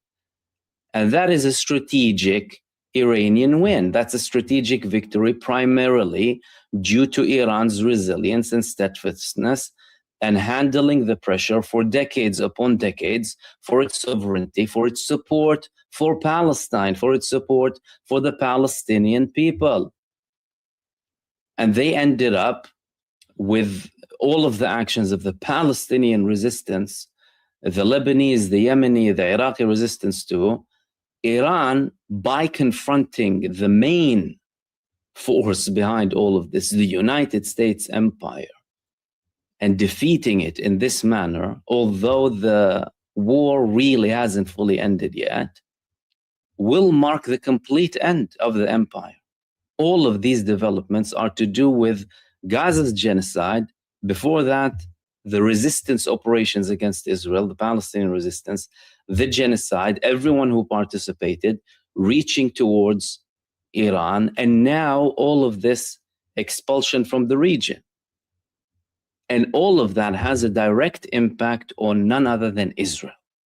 Israel is losing and has lost already a major chunk of its strategic depth in West Asia with the elimination of all of these American bases and early radar detection systems, whether in the US HQs in Bahrain or Kuwait or Qatar or other parts too. All of that impacts Israel's capability to have any sort of functioning defense against Iran. If the United States is continuing with this withdrawal, they withdrew from Syria, they're going to withdraw more from Iraq, and potentially not rebuild any of the bases that were destroyed in Saudi Arabia or Jordan or Kuwait or Bahrain. Iran had a surprise attack against American bases in Jordan when they realized that the United States was redeploying. And look how far west Iran is looking in West Asia. It's not that they're thinking only of their immediate proximity. No, they went all the way to target an American base in Jordan to make sure that the United States doesn't have protection there. They are unable to conduct and launch attacks from Jordan. And also, and that's very, very important, there would be no defense for Israel from Jordanian territories. So all of that development impacts Israel directly. Israel knows that. Benjamin Netanyahu is trying to portray an image of strength by having more aggression in Syria, in Gaza, in Lebanon. Now they're considering kites flying in Gaza as a threat. They said that anyone who releases a kite or a balloon will be considered a threat and will bomb them, meaning that the IDF is going to have operations against children officially now who fly kites and try and play. All of these things are signs of a declining nation, a declining state, moments before their eternal collapse. And the United States, despite all of these statements of aggression against Iran and the fact that they're going to have an economic D-Day and the worst in history, they realize very well, and their actions on the ground speak much louder than their words on social media. Go, Phil. Follow me.